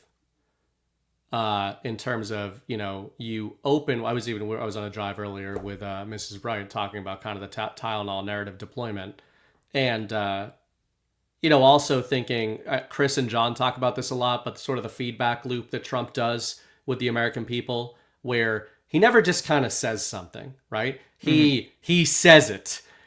He goes on to True Social and it's all caps like, you are murdering the children with Tylenol. And we're new parents, right? So it's like, my kid has had Tylenol. But I will admit that he's not vaccinated though, but I'll admit that after seeing it, I'm like, oh shit, right? Like you kind of get rattled for a minute because you're like, well, I've been really conservative. We've tried to be really conservative parents in terms of intervention or anything. But I think it was a reminder of whether or not the all caps truth post should be taken at 100% gospel. It's jarring to be like, yeah, this thing that's just this very household drug is a drug, and the people telling you to use it for various things, maybe don't trust them. So I thought it was a gateway in terms of into the narrative. I want to get deeper into the vaccine conversation because I agree with you. The most surprising thing to me was how much Trump was talking about vaccines in the Tylenol press conference. Right. But before we get there, I think it's really interesting how you framed the actual the way that these things are interacting in a gateway manner. It actually makes me feel a little bit better with the Tylenol thing. Not that I want to use it. I'm just saying, like, there is not just in your mind a narrative relationship between talking about Tylenol with kids and getting that into the vaccine topic, but you're saying there is an actual interaction there that might make sense of why he's using one as a bridge to the other, like that they amplify each other. Yeah, they amplify each other. And personally, I mean, if a child is healthy and just coming down with a really debilitating fever, if Tylenol's there, as long as you're within a safe dosage, whatever the recommended dosage is, I'd probably cut that in half, and then that would be an amount that I'd feel okay giving. But it by itself, sans other chemicals and healthy child, probably going to be just fine. Every whether it's a supplement, whether it's a pharmaceutical, whatever it is, it's just a tool, and you have to know when to apply that tool and how much to apply it. Granted, with vaccines, that's a tool that's like a broken screwdriver. It's never going to be. It's a tool that might not be applied to anything. Although, Tylenol, be fine. Just a wee little bit if you absolutely need it. The issue is people are just reaching to it when they don't even feel sick. They just... And to people in the chat's point as well, I'm talking about, if your kid has a crazy temperature, a fever or something like that, and that isn't vaccinated. But really what Trump has gone the hardest into on the Tylenol front has been the pregnancy aspect of things. Yeah, for sure. And that, man, talk about like laying out bait. If you ever wanted the quote unquote ideological enemy to do your work for you in terms of red pilling people, a bunch of far left commie retard pregnant ladies like chugging Tylenol on camera. I think I saw a story about one of them actually going to the hospital. Don't know if that's true or not, but yeah. I mean, either way, just the demonstration of it is disgusting, and arguably did more to further Trump's point about really a lot of this medicine industry being more ideological driven, besides profit driven from the top down, but from the bottom up, a lot of it's ideology, right? It's the trust the science, trust the experts, outsource your discernment to them. Whatever the orange man says, do the opposite. Orange man says breathing causes autism. What are they going to do? I'm okay with that. But in terms of the actual press conference, you mentioned the vaccinations. What was there anything Trump said on that topic that kind of surprised you, besides the fact that he talked about it a lot? I mean, he's been talking about it since the aluminum before he even ran. The aluminum. So I was thinking that they probably would mention mercury. We've seen statements from RFK Jr. over the last few months talking about thimerosal or mercury preservatives in vaccines. And we had that post from Trump on Truth Social about 3 to 4 weeks ago. That was a video about mercury preservatives in vaccines causing autism. So I was half expecting them to bring up mercury. But when Trump mentioned mercury and aluminum, that was a big one to me, because mercury is not really used. I think it's only used in 1 or 2 shots anymore as a preservative. It's really not used all that much. It was mainly taken out. It was taken out of most vaccines in the 90s and early 2000s due to public awareness. But a lot of vaccines have aluminum in there, and it's not even used as a preservative. They use it as an adjuvant. They put aluminum in the shots to stimulate our immune system, to stimulate an immune response after we're vaccinated. And of course, it's not. They say it's a good immune response and it's needed for the vaccine to work, but really it's an autoimmune response. Our immune systems are stimulated by this aluminum, too much, and our body started attacking itself. Hence, like neurological issues and autoimmune issues, lung problems, asthma, etc. But I was fairly surprised that Trump mentioned mercury and aluminum, taking those out of any vaccines. So that was a win. And then also the statistic that RFK threw out there when he was on the podium, he mentioned that 40 to 70% of mothers think that it was the vaccines that turned their child autistic. And then after RFK Jr. made that statement, the White House official Twitter account reposted that. So that was surprising to me as well, that the White House official account would repost that statistic of how many mothers think that it was the vaccines that made their kid autistic. So honestly, it was a big press conference in terms of exposing vaccines. Yeah. And man, I think in terms of, I think this is related to how we talked about the first topic of Rico, James Comey, the Q drops, call that the justice layer of the war stories. The reason I wanted to talk to Jordan tonight was that this idea kind of rattling around in my head on really a few main topics, but one of the big ones is the health stuff. The other one is energy and technology. I had talked to General Quast on some of this about a month and a half ago, but I think there's kind of a trend of discovery, or I should rephrase this, disclosure being disguised as discovery, the 3Ds. Yeah. Disclosure disguised as discovery. And we can use that on many different topics. You know, I think with James Comey, we've got John Solomon out there being like, we're going to figure this out and we're going to figure that out. It's like, guys, as you said with the timeline, obviously, if you guys waited until the last day and you've been signaling it for 5 years, you probably know where it's going from there and where it's already gone. So do you apply that same thing when you look at Tylenol being the gateway? It's also kind of brilliant because, you know, I'm just thinking of this now.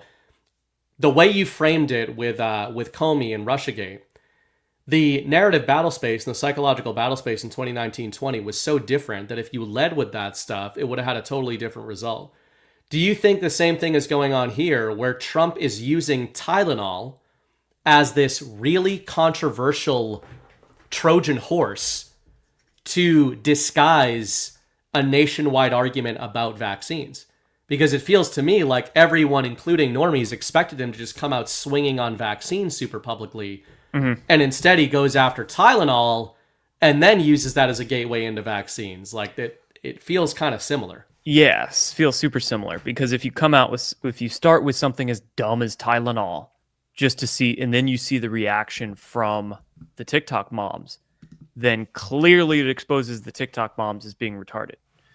But if you come out with vaccines first, then the reaction from the TikTok moms in the realm of the narrative war, it would be acceptable and people would think Trump is bad guy.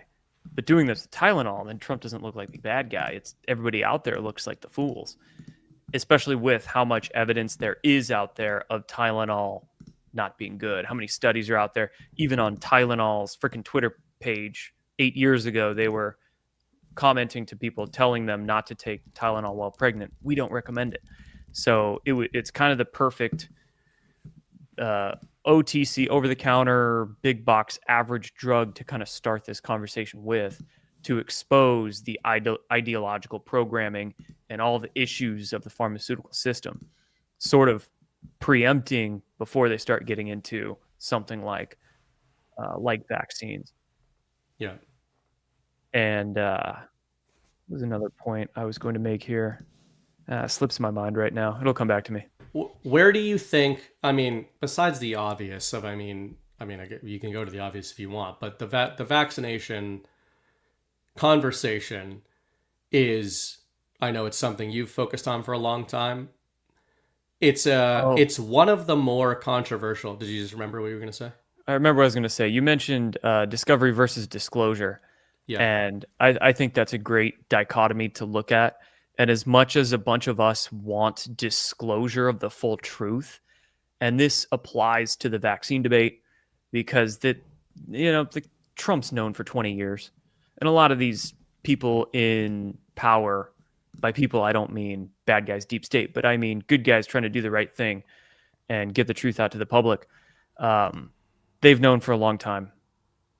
Those of us that have been researching this stuff, talking about it for 5, 10, 15, however many years, we know, say, vaccines cause autism and they're awful for us. Or this can apply to the energy debate. We know there's suppressed energy technologies we could have had 30, 40, 50 years ago that have been suppressed and kept from us. We want that disclosed, but unfortunately, we're probably going to have to come to terms with it's not going to be disclosed in the way that we want. Like a giant press conference, here's the truth. These people, these deep staters have been lying to you for 50, 60, 70 years. We could have had energy technology 50 years ago. Vaccines have been killing us for 40 years. As much as we want a giant disclosure event like that, probably not going to happen. And again, back to a point I made an hour ago, because we need as little chaos during this transition as possible. And disclosing some of those hard-hitting truths, like maybe 9/11. Maybe we'll never learn the real truth about what exactly happened on 9/11, even though some people somewhere might know, comes down to preventing chaos. Now, Discovery, you kind of have to make it look like some of this stuff is coming out organically. Like now RFK Jr. is beginning to do some studies into vaccines. And yeah, maybe these studies were never done before, even though we had common sense and idea vaccines caused autism. But now RFK Jr. is opening up HHS to do the studies. And when those studies are done, now we can officially say that vaccines play a part in autism. Or after Trump signs an executive order on, in 2018, he signed the Quantum Initiative Act executive order, or he's signing executive orders on modular nuclear reactors. Now he's opening up sort of the public floodgates for a lot of these exotic energy technologies to come out to the public, even though we probably had them in the Black Projects 50 years ago. But if we were to actually disclose the hard-hitting reality to the public, could they handle it? Probably not. So as much as we want disclosure, the discovery process is a lot better for everybody. I think that's disclosure is more for validation. Discovery is more for. Yeah, I think that makes sense. But I'd also say I can kind of double down on it by strangely making a bit of a devil's advocate argument. So if I want to be a disclosure maximalist, which is kind of where I am wired, and obviously where a lot of people in this community are wired that way, of being like, I want to know. I agree with you that we're not going to get things the way we thought we would. There's a quote that actually Michael Saylor, Mr. Maxey, said on G-Money's show like a year and a half ago. It was in the context of Bitcoin, but I think it's a great first principle. He said, sometimes you don't win in the way you thought you were going to win. Right. And that was under the context of Bitcoin maximalism. It's like, then you look at Saylor and it's like, well, has he betrayed the Bitcoin ethos, or has he threaded it throughout the traditional financial system? And now every Fortune 500 company is de facto investing in Bitcoin because he basically poisoned the whole system with it, in a good way. And I would say, while I agree that there'd be a lot of chaos, I have come to believe that avoiding the chaos is not the main reason for the way they're doing things with the discovery narrative rather than disclosure. I think it's a big part of it, and you might be right that it's the primary thing. But an alternative is, I'm a new father, and as cliche as it is, my son is rapidly trying to figure out how to do shit. Like, I didn't think it would be this early. He's almost 9 months old, and it's like, literally, I came upstairs from doing some laundry, and I'm like, where is he? She's like, oh, he's over there crawling around playing with his toys. I go over, and he had stood himself up on like he's already learning jujitsu, BB. Yeah. He threw like a spinning crescent kick, and I was like, you have to blade your foot better. You know, you're going to throw reverse spinning. We don't throw crescent kicks in this house until we master traditional roundhouses. So, you know, I had to slap him around a little bit for that. But otherwise, he's doing okay for a 9-month-old. But the point is, if, you know, as cliche as it is, if you like pull him up and stand him up and everything, he like falls down. But if you just sit there and he crawls over to you and pulls himself up, he is in the last 2 days rapidly figured out how to pull himself up and stand and brace himself against things when he's doing it. But if you do it, he gets all wobbly and it's almost like he thinks you're picking him up. So it short circuits him a little bit. And I think that's what's going on here. You know, the chaos is real that you described. But another way of looking at this is not just another 4-year election, right? How are we going to learn as a species?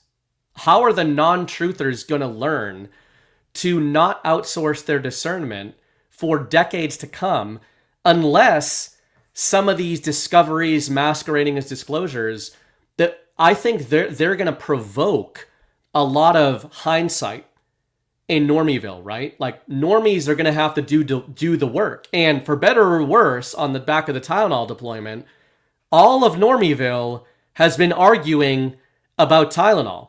And I guarantee you that wherever the normies you know stand on it, more people on Sunday, September 28th are questioning over-the-counter medication than on September 21st, a week ago. And I don't think that's because it was disclosed, to your point. It was because the argument was provoked. And yeah, maybe we're going to get some of this stuff rolled out. And I also agree with you in terms of the studies and everything. Like, come on, they know where the studies are going to go. But I think they're probably real studies. They just have a really, really good idea where those studies are going to go. And I bet you that they want everybody arguing about those studies before they're even implemented, because you get everybody engaged in the outcome ahead of time. No, right. That's a good point.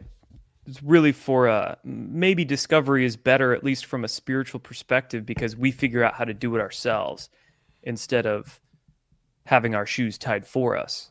And, you know, you make a great point there in terms of parenting, but I think maybe, you know, sometimes I hypothesize about extraterrestrial matters, we could say. And I think that's why other civilizations in the cosmos haven't made themselves known to us humanlings, earthlings here on this planet, is because of spiritual matters like the Prime Directive from Star Trek or whatever you want to say. We need to figure out how to do it ourselves. Yeah. So same idea with discovery versus disclosure. If we were just told all the truth from some authority, then how is that helping our discernment? How is that helping our critical thinking? How is that helping us figure out how to search for and disclose the truth on our own if we're still outsourcing figuring things out to somebody else? Yeah. So the discovery, maybe the whole discovery process is better, not just for less chaos, but also because we do it ourselves. So as much as we want disclosure maxi, I mean, I would love that, but that would really just, how many I told you so's would follow from some kind of disclosure event as such? And as much as a lot of us want to say, I told you so to people that have been laughing at the conspiracy theorists, is that a good thing to do? Is that better for us going forward, or some kind of discovery process where we all figure it out together? Well, I would also say too that you might be able to have your cake and eat it too, or eat your cake and have it too, as I've been told is technically the correct saying that nobody uses. That's the Heroldian dialectic for you.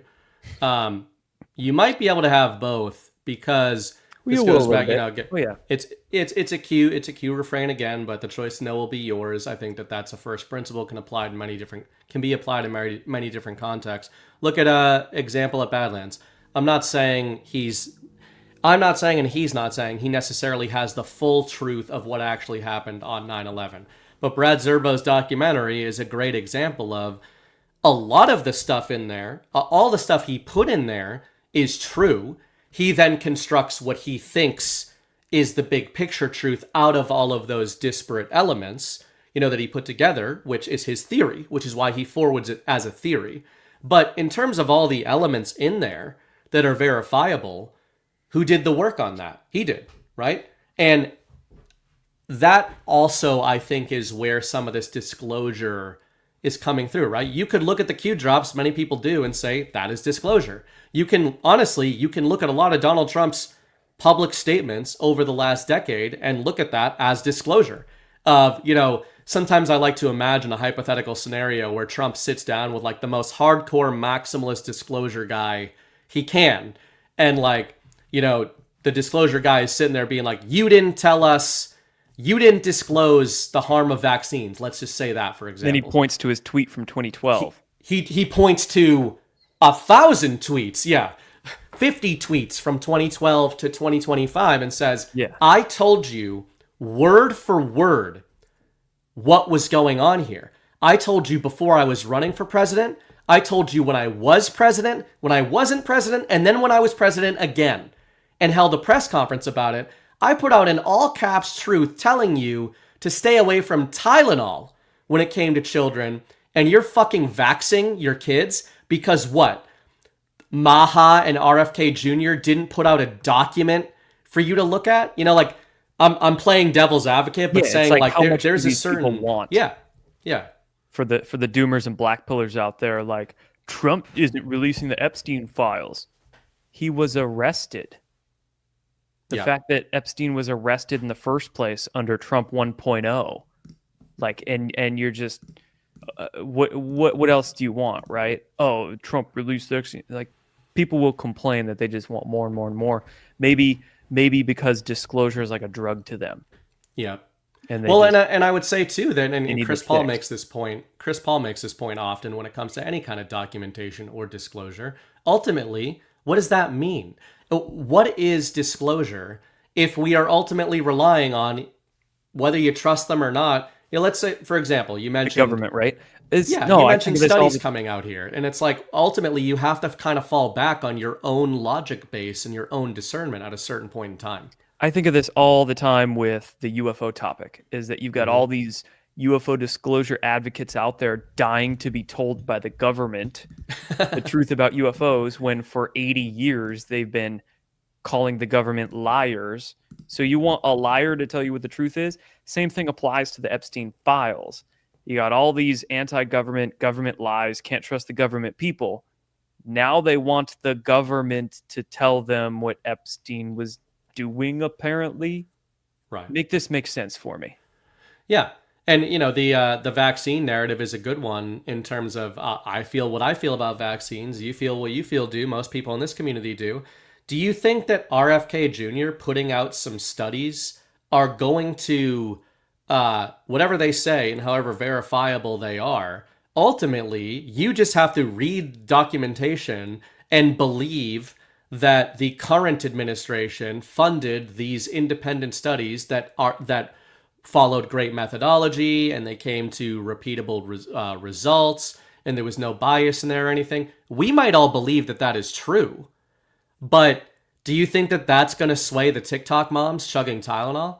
There's a certain element of the choice to know type of thing, and I think that they are. That also explains a little bit of how they're engaging in this public back and forth instead of just shouting about vaccines all day. They're like, we're gonna tell you in the ways we can tell you. We're gonna try to massage this into the narrative, and we are gonna try to prove it to you in whatever way we can prove to you. But ultimately, proof doesn't really matter to a lot of people because, again, how many people during the COVID era were like sending you links to studies talking about how many feet apart you needed to stand from other people when you were being, did the study sway you, man? Did it make you put 2 masks on? And that's the thing, like the studies and everything, it might help in terms of the health industry and policy, but in terms of just normie society engagement with these health topics, I'm not sure that's going to be the thing that moves the needle. No, yeah, we do need the studies, so policy is important, so these things aren't mandated on us. But in terms of people's individual choices. I mean, people are going to listen to whatever studies that confirm their biases. Yeah. They're going to listen to whatever evidence confirms their biases, no matter where it's from, apparently, these days, whether it's from an authoritative source or some idiot with a Twitter account. So once those biases are set in a human's brain, they're very tough. They're very tough to change. Right. So studies ain't going to do much aside from government policy, which is an important step. So these things aren't mandated in public schools and hospitals and things like that. But right. Yeah. Other devil's advocate argument or question I'll pose to you. If Trump eliminates autism, what are we going to do? I don't know. Our shows are going to suck, man. Like, is he going to cure our autism by force? We're going to have to buy as much Tylenol as we can right now before we have to get it on the black market. And then just chug Tylenol. And then at Gart's, we're just going to have a vending machine of Tylenol so we can retain our superpowers, I guess. Right. That's a concern. Are they trying to get rid of autism in a game theory reversal to prevent the next awakening from happening? That's something people should consider. Are we autistic enough? You're saying Trump is actually aligned with the deep state now. Yeah, he's trying to get rid of the autists. He's trying to make us non-autistic. Right. Oh my God. I'm just saying it's worth... My whole life's a lie. See why autism all my work is such over a the threat last to 8 him? years is meaningless now. Mm-hmm. Autism is a threat to the Trump administration if it's a deep state operation. Why would he not want more hyper-autistic anons on the internet? Exactly. It makes one wonder. So just ponder that, everybody in the audience. I did think this headline was funny. BB, I have a headline for you. I got bad news. I'm now beating you by 0.3 points. Although he's still got plenty of fourth quarter to fumble, so... Speaking of disclosure, here's what's going on, guys. Oh, God. So, we've got the 7 rings versus the conquistadors. Jordan's barely beating me. And Drake May, shout out, this was a good pick, and I was besmirched for it. Look at this. 17 points in his first game, 30, 24, 27. My boy's cooking. Absolutely cooking. This little bitch, 1 point. And then this one tears his ACL. Run with the other leg. It's not why I pay you, Malik. So now I got to find somebody freaking out of Venezuela to run his routes. This guy didn't even play today. So, and I still almost beat Jordan. So, I don't know. I think I'm the real winner in this situation. Whatever helps you sleep at night. Yeah.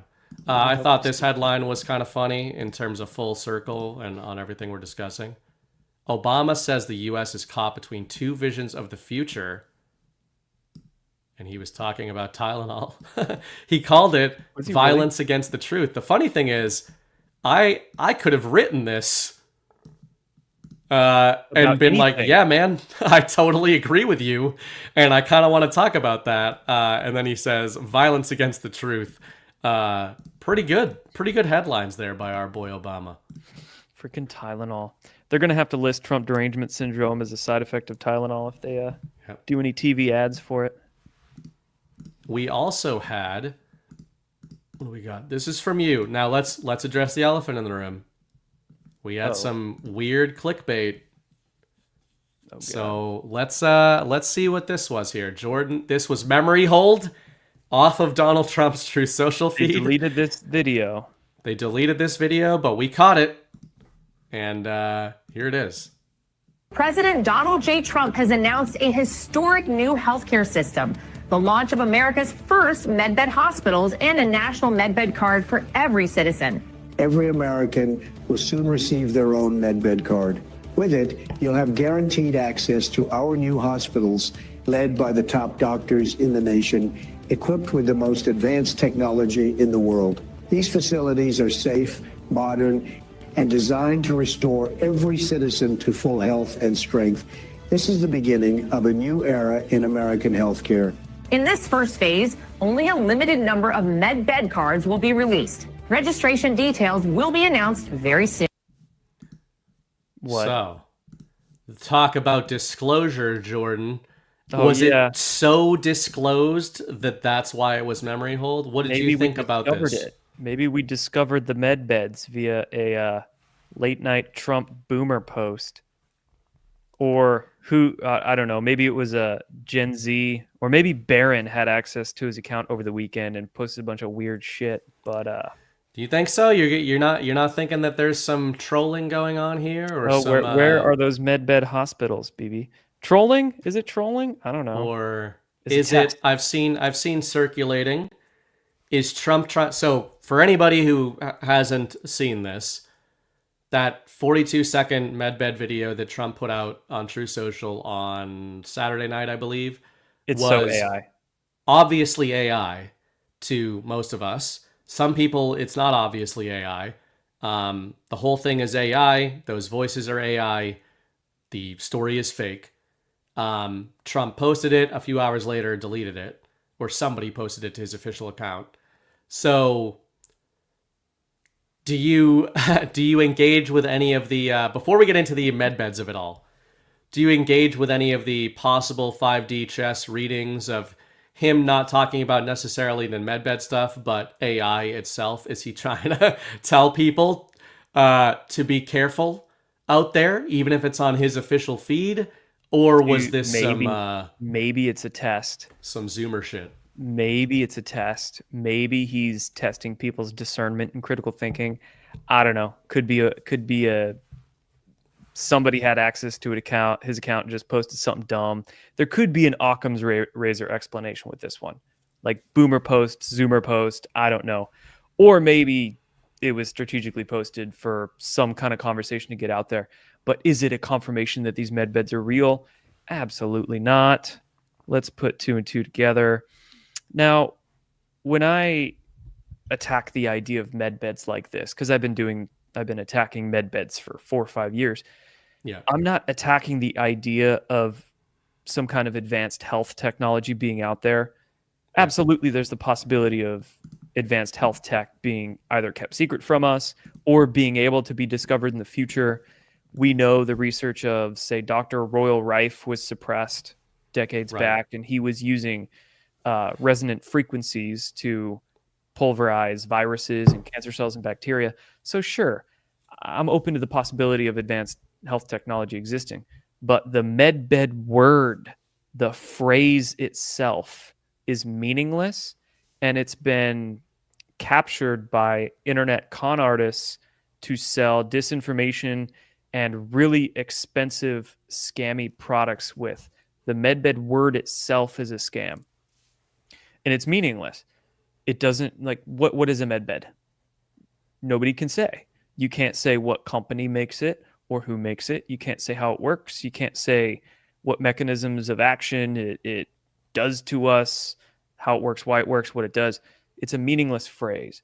So anytime I hear the word medbed, or you hear the word medbed, there's already all this baggage of thought form that comes with it, which is why I just can't stand the word medbed.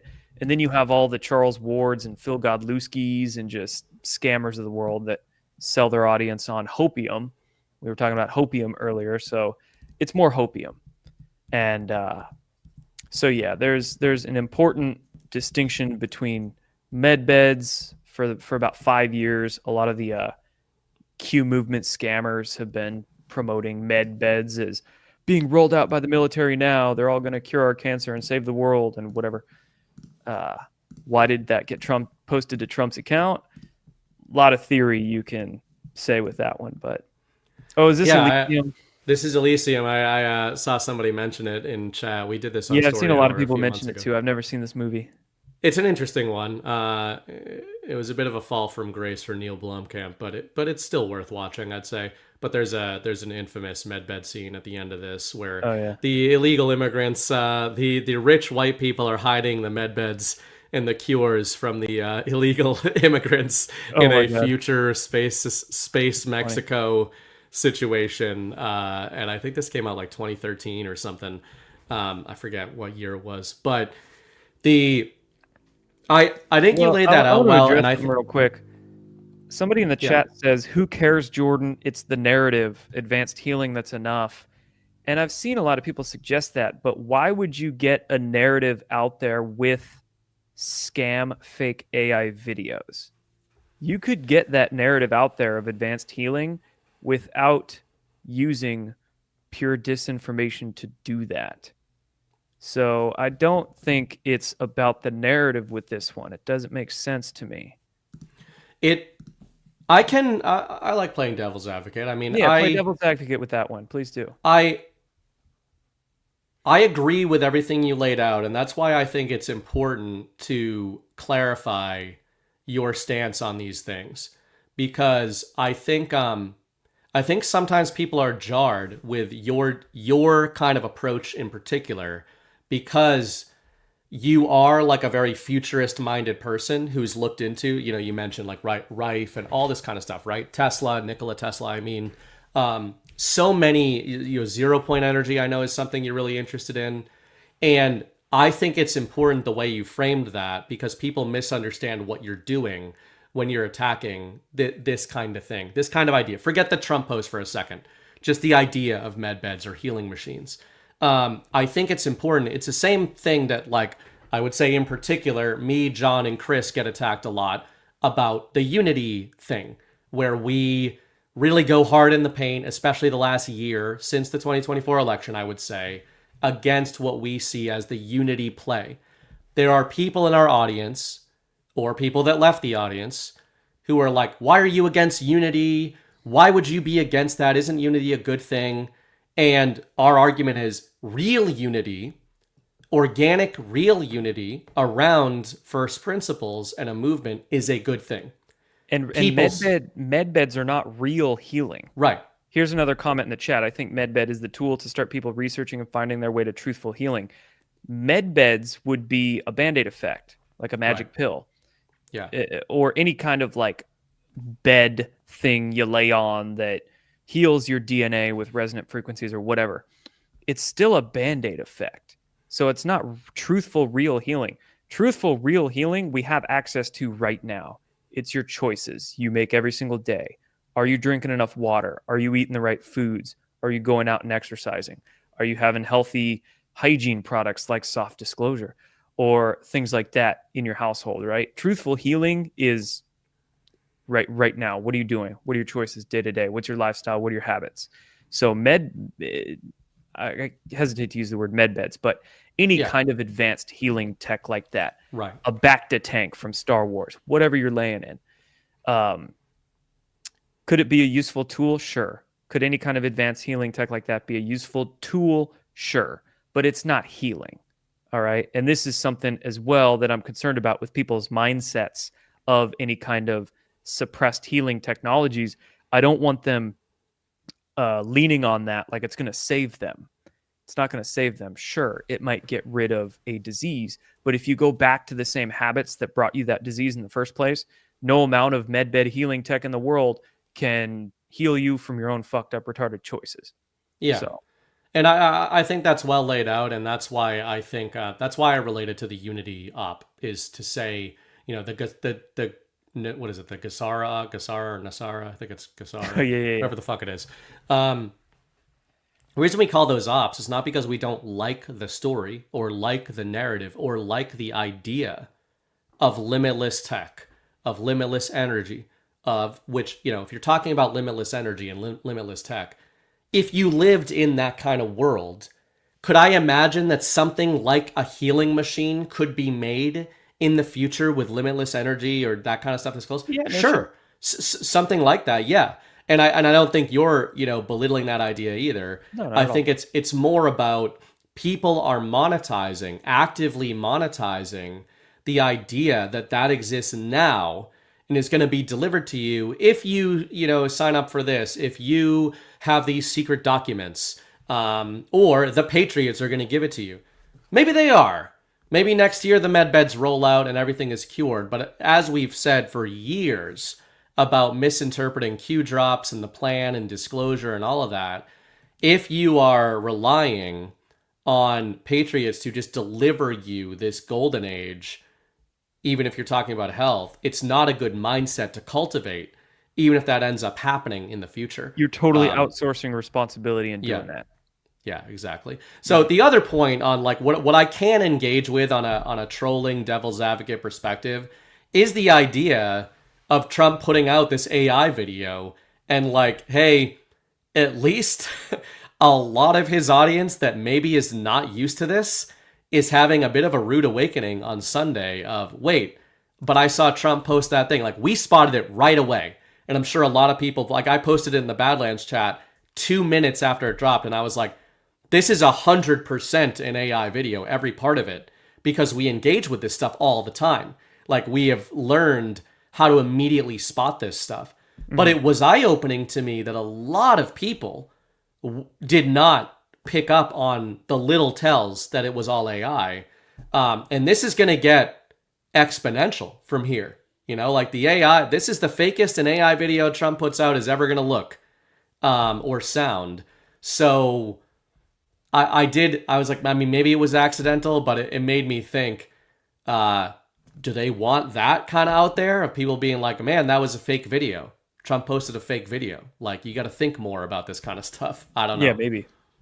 Might be one it would be maybe wishful thinking. Yeah. Can I keep you for another little bit on our last? Yeah, I got a few more minutes here. Let's do it. All right. The last thing I wanted to hit. Well, Trump also put out this CBD thing tonight, which that's pretty cool, and that seems like it was him really posting it. It's still up. Yeah, that one video, was an AI voiceover, but there was nothing scammy in that video. Right. And it was actually touting the benefits of CBD cannabinoids, and there was a little section in there of what I think was was that a real segment from whose I don't Fox know News what it was show a that? segment from. Can you It's pull up just that like video? a video explainer. Yeah, I'll pull it up. It's like a. Is it like a? It wasn't. It was somebody's Fox News segment, and I think it was real.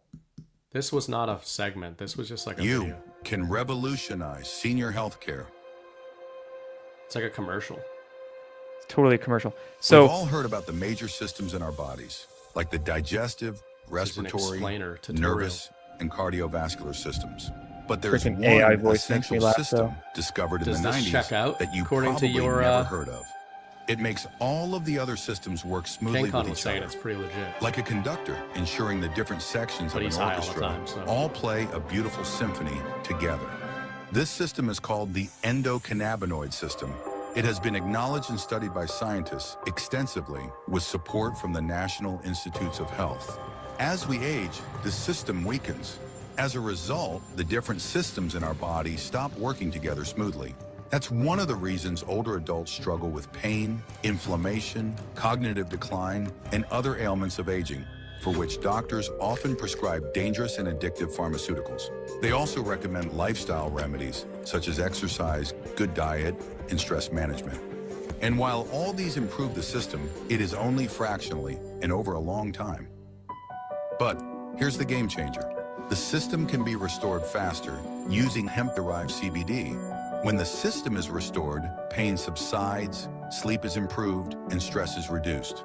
When the system is restored, disease progression can slow down, and years are added to your life, as well as years spent in good health. And 20% of seniors are already using CBD today for pain, arthritis, cancer symptoms, sleep crazy disorders, that Trump posted this. Alzheimer's, and many Yeah. other ailments of I aging. mean, it's- But doctors are not equipped to provide guidance, It's a straight and there up are no commercial. FDA standards for what is already in the market today. Imagine if that were the case for other medications. Well, this is related to the Older Tylenol adults are push. suffering The needlessly. anti-Tylenol push. Hemp-derived CBD can help them feel better, live longer, and improve. Anyway, we don't have to watch the whole thing, but you get the gist there. I mean, that. Oh one's man, kind you of were about to get to interesting. the point. It was somebody in the chat said it was a Brett Baer segment, and in that segment that was at the end of that video, Brett Baer was talking about legalizing marijuana and integrating it into Oh, yeah, the yeah. All right, let's healthcare just system. finish it. There's only like a minute left in it.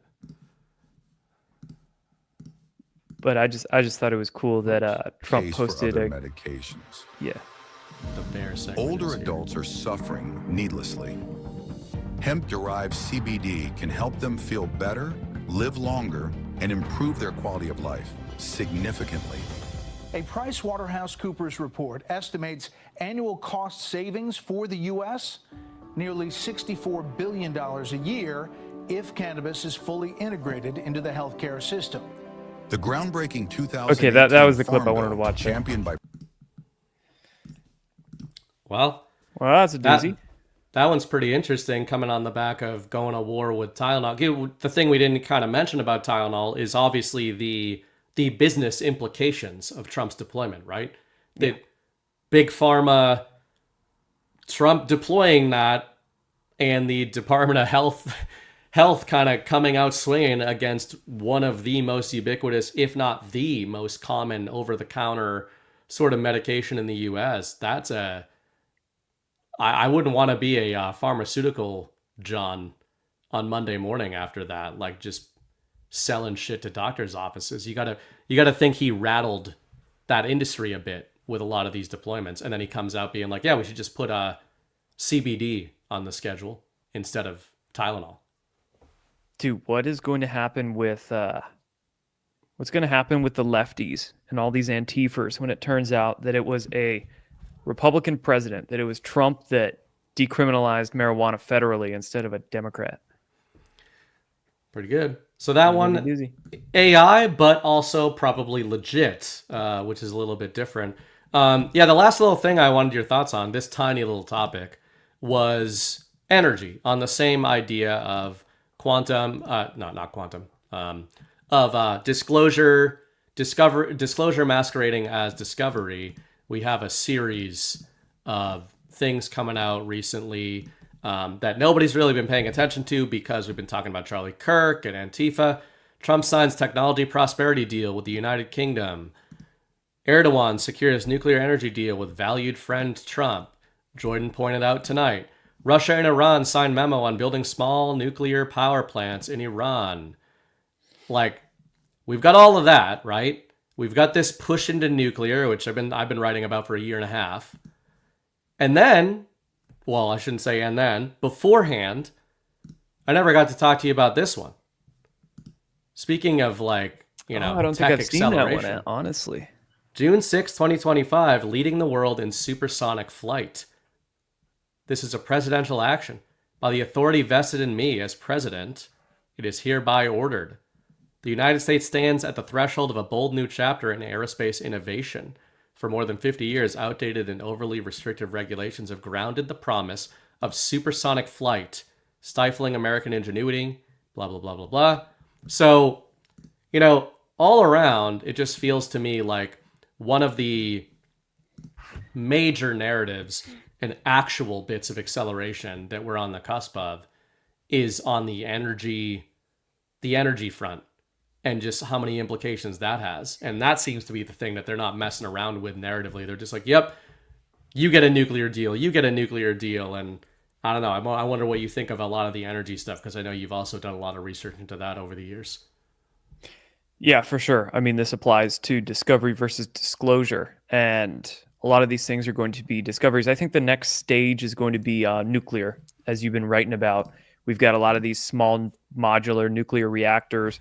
If you just go to Google and type in small reactor or modular nuclear, there's a lot of municipalities around not just the country, but the world that are looking at ways to create kind of small modular nuclear reactors in their counties, communities, even lesser than the state level. So like counties, communities, cities, places like that. So I think the next stage in energy development, well, right now, the stage we're at right now is moving away from the Green New Deal crap and opening up the oil pipelines again.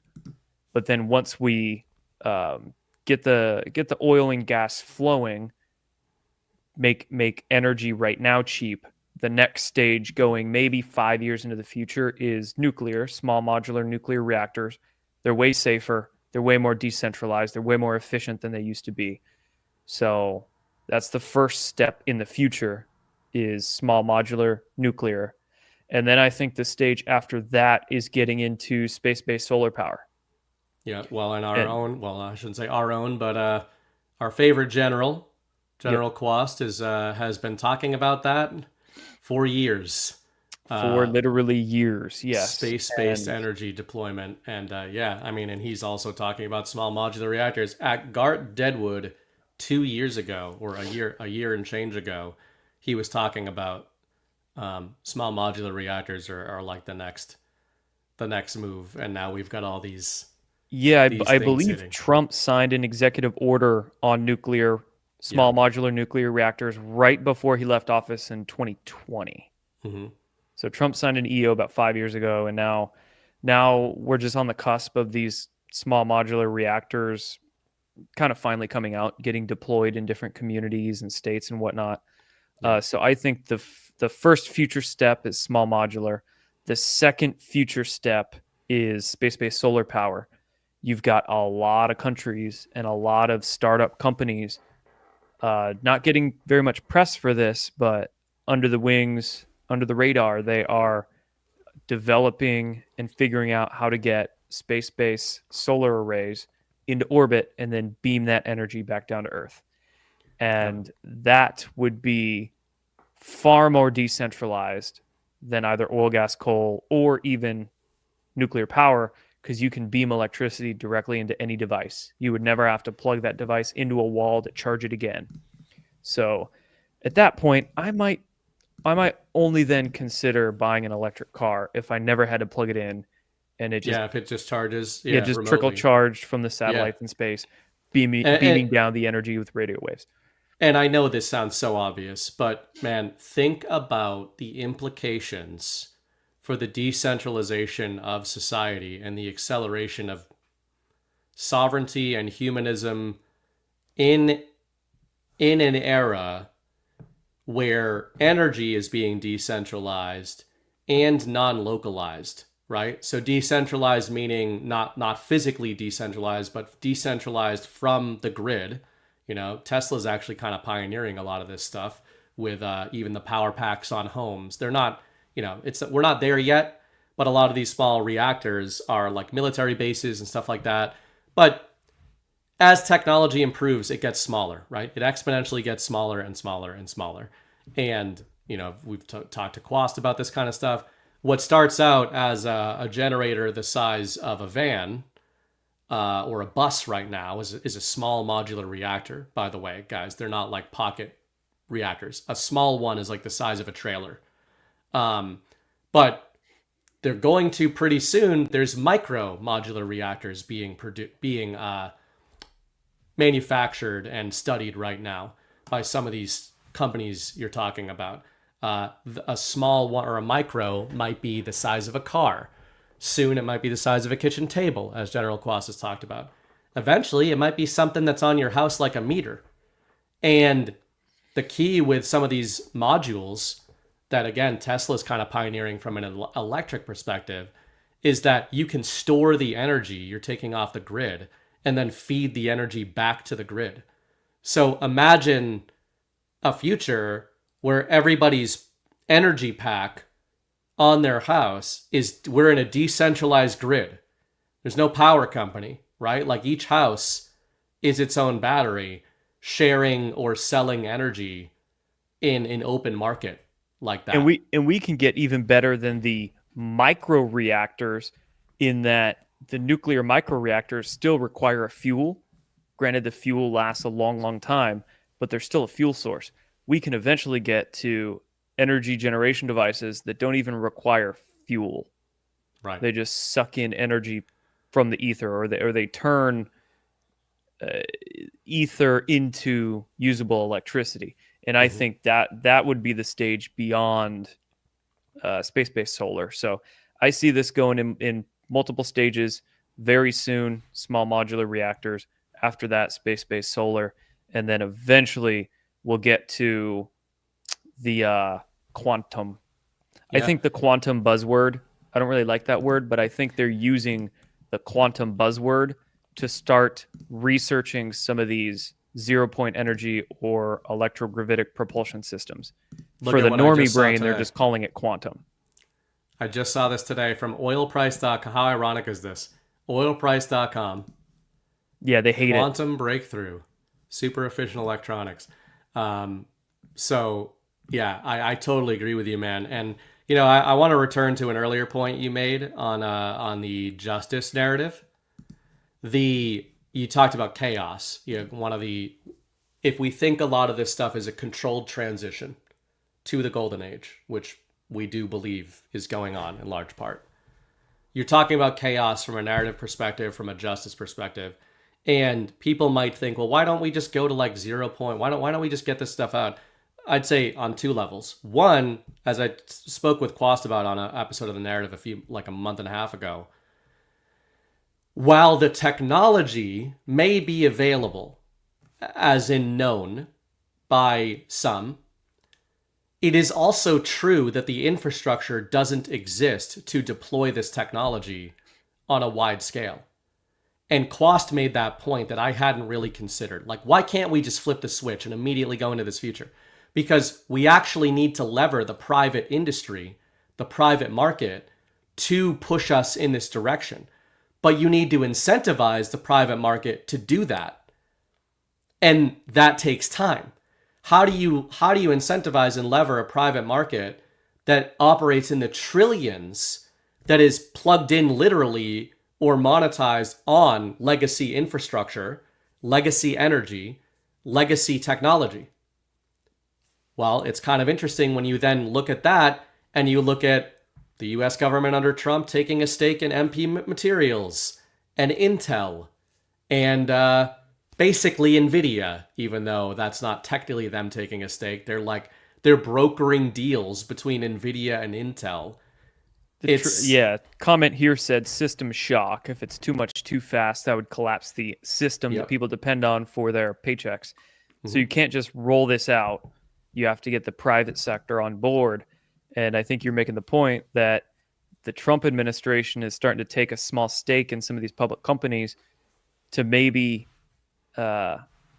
roll these things out faster or have less system shock while rolling out some of these advanced techs and forcing them to integrate it. Yep.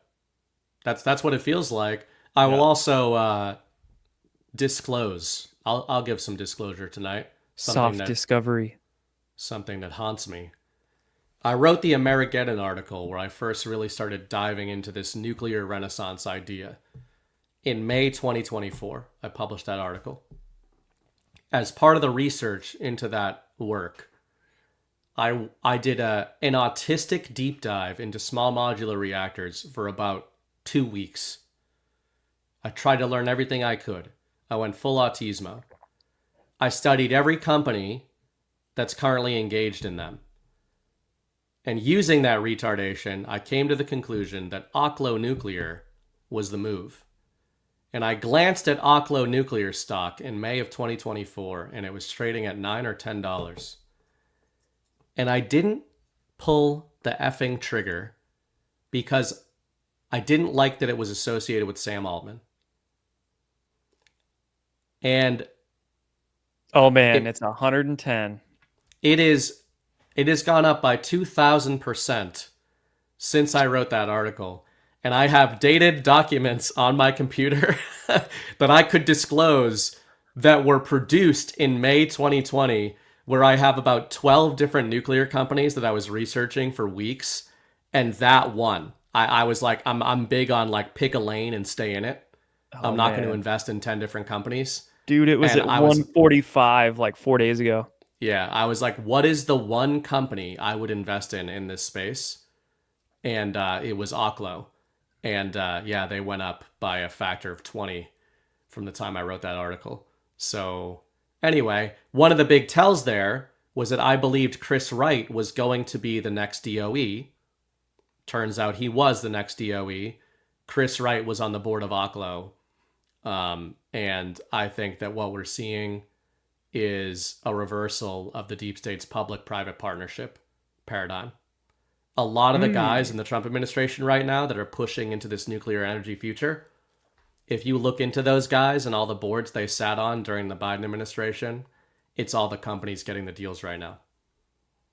So are those private companies? How much did Nancy Pelosi invest in Oklo? I know I should. I almost did it the old-fashioned way, and then I fucking wasn't. I didn't trust my retardation. Always trust your retardation. Well, chug dude, Tylenol. Stay retarded. I'm gonna start checking out which of these startups are getting listed on NASDAQ that are space-based solar startups. Invest in those guys. Yep. So anyway, not investment advice, but people are, why don't you invest in them now? Because I don't know. I'm big on I feel like I missed the boat. I could have got a 20x, and I fucked it up. But anyway, it is what it is. Yeah. I shouldn't have told Mrs. Bright that. I told her that. She was like, "What's the matter with you today?" Like a few days ago when it hit like $150, like you said. And I was like, "You remember in May 2024 when I was babbling to you about the nuclear research I was doing?" She was like, "Yeah, for weeks." 1 year ago. Yeah. And I was like, "Remember how I said I might invest some money into this company?" Yeah. Well, I didn't. And it 20x'd. So anyway, is what it is. But, like I say, if you take nothing else away from this conversation tonight, I hope, and I think Jordan will emphatically endorse this, it is that if you want to stay retarded enough to profit, you must drink Tylenol as often as possible. Yes, you should. Snort it. Snort it, drink it, do all kinds of weird stuff with it. Not medical advice or financial advice, although that might be the rare mix of the two. What kind of moves could you make on a 5D chess trading level if you are just short Tylenol, man? Snorting Tylenol. What's their stock doing? Oh, you said shorting Tylenol? I was going to say, well, you could short it while snorting it. Snort it and short it. This is the full Mrs. Bright's in chat. Thanks for sharing. Yeah. Sorry about that, babe. Next time I got an idea, you got to take the loan out, hit the bank. Get that go to the in-laws, get some of that fake Canadian loony money and be like, "BB's got an idea, Mom. It's Oklo, small modular, Mom. That's what we need to do." I didn't have the shekels to part with at the time, man. Not that I do now. All right, Jordan, before you get out of here, you've got some stuff going on lately. Would you like to tell the people about some of the stuff you're doing? Absolutely. Well, here on Badlands, Maha News, every Friday afternoon, come and hang out with Nate and I. I'm waiting on the YouTube channel to come back. I've appealed twice, 3 times maybe, and I'm hoping this week the YouTube channel comes back. Good old Destroying the Illusions. So I'm expecting the worst, but hoping for the best. Right. So we'll see. And then over on the health side of things, I've got some products from Conscious Strength, electrolytes, collagen, greens powder, a lot of great stuff. You should see some ads for those popping up on Badlands soon. Will make you retarded in a good way. I don't have Tylenol, but maybe I'll throw some Tylenol in one of the blends, or yeah, the super autist blend. And then, that would be a good name for a product, though. The autist blend, like an autist powder or something. Yeah, I don't know. I'd got like sativa, autista. Yeah, I'd probably get a cease and desist from somebody somewhere or something. And then I just launched a private health coaching group as well. You can find out more details about it on my website or on Twitter, Telegram, True Social. I'll be making some posts about it as well. But if you want any health supplement, exercise, diet coaching, I've got a platform just for that. ConsciousStrength.com? Is that the website? Yeah, that's the website for the subs. .net. Good stuff, man. .net. I think, as usual, we figured everything out. We endeavored to remain retarded no matter what Trump tries to do to stop it. And we're not going to let it happen, guys. We are going to stay retarded no matter how much shame, no matter how much we're being shamed by the current administration for being retards. Oh, dude, we're going to get a vending machine at Badlands headquarters. And yep. Tylenol in all its forms. All right, man. Thanks a lot for joining the show. I'm sure I will see you again around these parts. Otherwise, have a good one. Stay retarded. Thanks for having me on, man. All right. Whoop. I shouldn't remove myself from the show I'm currently hosting. But yeah, so unfortunately, Jordan beat me, if you want to call it that. Looks like by about 2 points in fantasy football. And I was missing an entire player, and Malik Neighbors tore his ACL. Again, like kind of a little bitch. I mean, sorry, Malik, but kind of knees you running around with on that there field. Anyway, hope you guys enjoyed the conversation. I will obviously hit some rants, boost or two from you guys. Before I do that, so if you want to send anything out, send anything over before I get out of here, feel free to do so. Cam, what WTF is without scoring in this league? You're getting fooked. Yeah, man. I went into the week with 9 players instead of 10, and I still only lost by 2 points. So I'm going to take that as a Pyrrhic victory. And I will say, even though I'm now 1-3 on the season in the Badlands Fantasy Football League, I am very happy that my Drake May pick has proven to be one of the better quarterback picks in the league. Everybody was besmirching me for it. I'm going to hit one little topic, and that is the rare... Sorry, I've got the sniffles. I thought this post Trump made amidst a slew of them, and this one is real, was pretty interesting. So we're actually kind of going to watch it and do a little bit of commentary here. This is related to an article I put out today. Well, not Trump's post, but I think it runs well in line with it.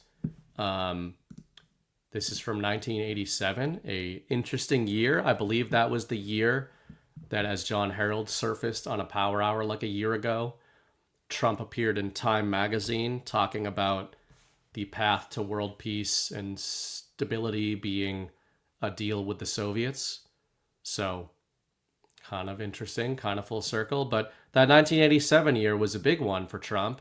And I think there's a couple things in this interview he decided to boost with David Letterman on September 27th. That is Saturday.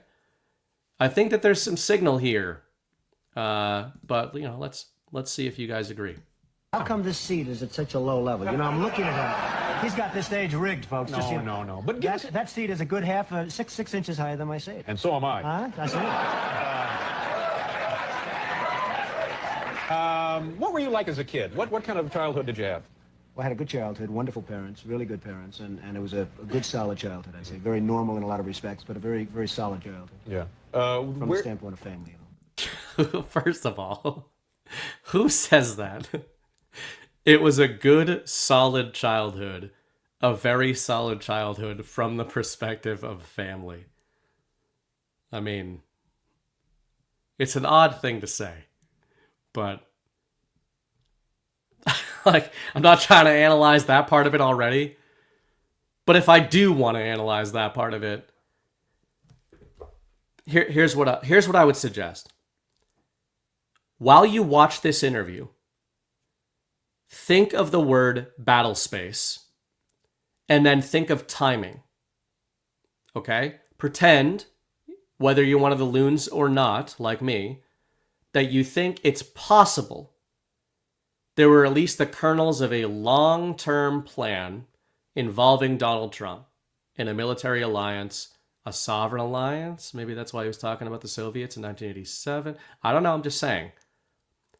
Keep in mind what's been happening of late on late night TV, in the narrative sphere, in the media sphere. So we all know in this community what these people, what the David Lettermans of the world, the Jimmy Fallons, the Jimmy Kimmels, what they represent, right? Stephen Colbert, narrative amplification devices, essentially, that work for corporations that are part of the system of systems. They are official court jesters amplifying the system's messaging, right? So 2025 Trump, 2020 Trump, 2017 Trump knows this, and you guys know that Trump knows this. he declared war on the fake news media and the entertainment industrial complex when he came down the escalator. Okay? This is 1987. I would submit to you that you should watch these kind of interviews from the perspective of a silent running operator in Donald Trump who knows the battle space he is in, but is not public with his war declaration. And I would also submit, that's something I'm going to pause on in a little bit, I think there are hints that Letterman knows this or suspects this as well. Or at least those behind him suspect this. Look at Trump's demeanor. Look at how careful he is in what is just an interview with a New York mogul, right? An entertainment guy. And consider Letterman's line of questioning here. Are you a driven person? Do you jump out of bed in the morning? Well, I don't think of myself as driven. I'm fortunate. I don't need lots of sleep like some people, and some people don't. I don't need that. I would say that I'm somebody that enjoys what I do, and I enjoy it so much that perhaps I do it well. But I really enjoy what I do. I don't like to think of myself as driven. I don't like to think of myself really as ambitious. I just enjoy what I do. What would it take? What kind of a hit would it take to get your attention where you would maybe need a drink? Where somebody came in and said, Don, we got some bad news. Woo! That's 7-Eleven in Akron. Well, what? Hopefully, David, I wouldn't be in a position where I'd have to take that kind of... I know that. I know. We're just pretending. I just want to tell you that. You act like you're running for something. No. What's the deal with you and Ed Koch? Is this an old irritation between the two of you, or is this something new? No, it's really not. Ed Koch is a man who I've liked at some points in terms of... I have no objection to Ed except for one thing. He's not a very capable or competent mayor. He's done... He's done a bad, as most of you New Yorkers will probably know, he's done a pretty bad job running New York, and that hurts me and it hurts everybody. And when I see somebody that's not competent and he's running something, and something that I have really a big stake in, it bothers me, and I do something about it. Are you speaking from a position of somebody who has a lot of really... So, this is nothing new for you guys, but, you know, it's kind of, I think it's both interesting, illuminating, and encouraging to see one of the phrases I use all the time is the micro is the macro and the macro is the micro, right? So Trump in this 1987 interview, he's not branding it, but what was his deployment in the mid to late 80s? Make New York great again, right? It wasn't branded, but clearly that's what Trump was doing, that's what he was on this circuit talking about. That's what the whole, was it Rockefeller Center, the ice rink? I think they talk about that. Make New York safe again, you know, all these kinds of things. And Giuliani obviously being a major deployment there. Like, look at who's back in the circle. I know this isn't new, but when Trump signal boosts it, totally out of context, he didn't retweet somebody with this. He posted this video. So why is he posting it? And people use future proofs past in the Q drops. Q drops came out in 2017. I mean, it's cute and it's a big deal. 1987, 30 years before the first Q drop, Trump's rhetoric is identical. It's just being applied to a different cipher. So, you know, pay attention to how Letterman, what he's trying to dig for here. And you can watch this from a normie perspective and say, you know, he's doing what he's doing. Trump is a big mogul. He's a big personality. It would be a big get from an entertainment or media perspective if you can get him to spill the tea on political maneuvers. You can also take another reading of David Letterman as an intel asset and trying to determine the path of a very influential American mogul who probably, these people know, hasn't taken the cheese on anything the system can use against him to this point in time. Really special interest in the city? No, it's not I do have a special interest. I have a special interest in New York. New York City is a hot city. It's a great city. It's the greatest city in the world, according to many, and according you're here, and we're also here. Right. And I hate to see some of the things happening with New York that have happened under the Koch administration. So I hit him pretty hard in the book, but I hit him fairly in the book. I hit him very fairly. Yeah. Probably very hard in the book, but very fairly. Is it kind of a pointless defense to say that this city is so big that it is actually unmanageable to a certain extent, and he's doing the best he can, sort of just tending it day to day? No, I don't think so. I mean, I hope that's never a defense of anybody. I did the Woolman skating rink in 4 months for $2 million or $2.5 million. They started 7 years before that and were unable to build it. I think they spent something like $15 million. This is a huge ice skating facility in Central Park, which the city was... 7 years. 7 years. 7 years, they could not get it open. They could not build it, Yeah. and we did it in 4 months. So, you know, you say, hey, it's big and everything else, and give them a little bit more time, but the fact is, that's a disgrace. The zoos are a disgrace. The subways, the schools. But It's really, David, it's really management. It's management, it's competence, it's capability, it's just basic ability, and Ed Koch doesn't have it. Yeah, but you're speaking... So, again, first principles arguments. You don't have to think this is 5D chess or future proofs past, but just listen to what he's talking about. He's talking about transportation. He's talking about crime. He's talking about infrastructure. He's talking about corrupt bureaucracy. The micro of New York, the largest city, in the U.S., is the macro. This is all the foundation of Trump's MAGA campaign. He literally just applied it to the nation.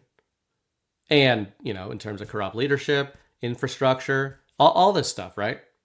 And I think a key underlying this in the ice rink story that he's telling here that a lot of us have read about and heard about is also signal, because one of the understated things that Trump did with the MAGA branding, rather repurposing Reagan's MAGA branding and really making that his own thing, is the promise at the center of it, which is not just making America great. The last A is really important. Again, that is one of the understated strokes of genius of Trump focusing on that. And I would say that's what he's doing in this 1987 interview with New York City. In 1987, New York City sucked, from what I understand. Crime, dirty, corruption, politics, all the rest of it. Kind of like it does in 2025. Trump wasn't just saying, we need to fix the problems. He was saying New York was the greatest city in the world, even as a Bostonian, I hate to say that.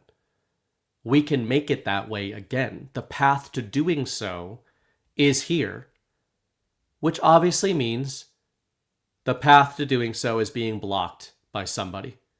So in this interview, he's talking from the perspective of politics, but, come on. The most famous RICO investigation largely rolled a lot of this stuff up. In from the over the fence in private enterprise, he's trying to run a municipal administration. It can be done. You think it could be done? Absolutely. By the right person, it could be done. Yeah. Any thoughts? Would you want to be mayor of the city? No, I wouldn't want to be mayor. It'd run very well if I was mayor, but I would not want to be the mayor of New York. And what about are people trying to draft you to run for president up in New Hampshire? Well, I guess a lot of people want to see this country. It's a shame what's happening. Japan, Saudi Arabia, Kuwait, everybody's taking advantage of the United States. People know that if certain people are running a country, that it won't happen. When you look at... come on. Come on. I'm not trying to be the comms guy. People know that when certain people are running the country, this stuff's not going to happen. People are taking advantage of us. Japan, not paying for the defense. We're defending Japan. We're losing billions and billions of dollars. Who's that remind you of? He's talking about NATO. He's talking about Japan in this interview. We're fighting for AIDS help and for farmers and for this and that. And it's a shame. And the Japanese folks, who I respect greatly, but they're not treating us fairly. They're really not treating us fairly. Kuwait, Saudi Arabia, they're not paying us anything for the services we're rendering, and I think it's a disgrace. And I think people look at certain people, and maybe me, if I were in a position, this country, believe me, would not be ripped off like it is. And it is just being ripped off so badly by our so-called allies. Yeah. So that's a pretty strong statement. So now are you saying... I don't think it's strong. I think it's fair. And by the way, I have tremendous respect for the Japanese. I do a lot of business with the Japanese. And they smile about it, too. They know it. The country is losing billions and billions of dollars to Japan, and we can't afford to lose. And it's a shame. But so now, are you saying this by way of indicating that you could do it better, and you do intend to run for president at some point? No, I'm not going to run for president, but I think somebody... Now, in 8 years, if you came back, would... Now, again, just look at this exchange here. He asks him if he's going to run. He says no. He asks him again. He says, no, I'm not interested in that. I'm never going to run. He Trump is trying to move forward. He stops him. What about in 8 years? Like, what about 1992? What about 1996? What about 2016? I mean... You have a different answer? In 4 years. I tend to doubt it. I really tend to doubt it. But I just think that there's so many ways that this country can straighten itself out, and we're not going about those ways. Cutting farm aid is not the appropriate thing. Cutting help for the homeless and help for the poor and welfare. Certain things can be done that really will mean big dollars to this country, and those things are not being done right now. Let me ask you one other question, because I know you have other appointments and stuff to get to. If you go to dinner and the bill is like, say, $25, how much of a tip would you throw down? Well,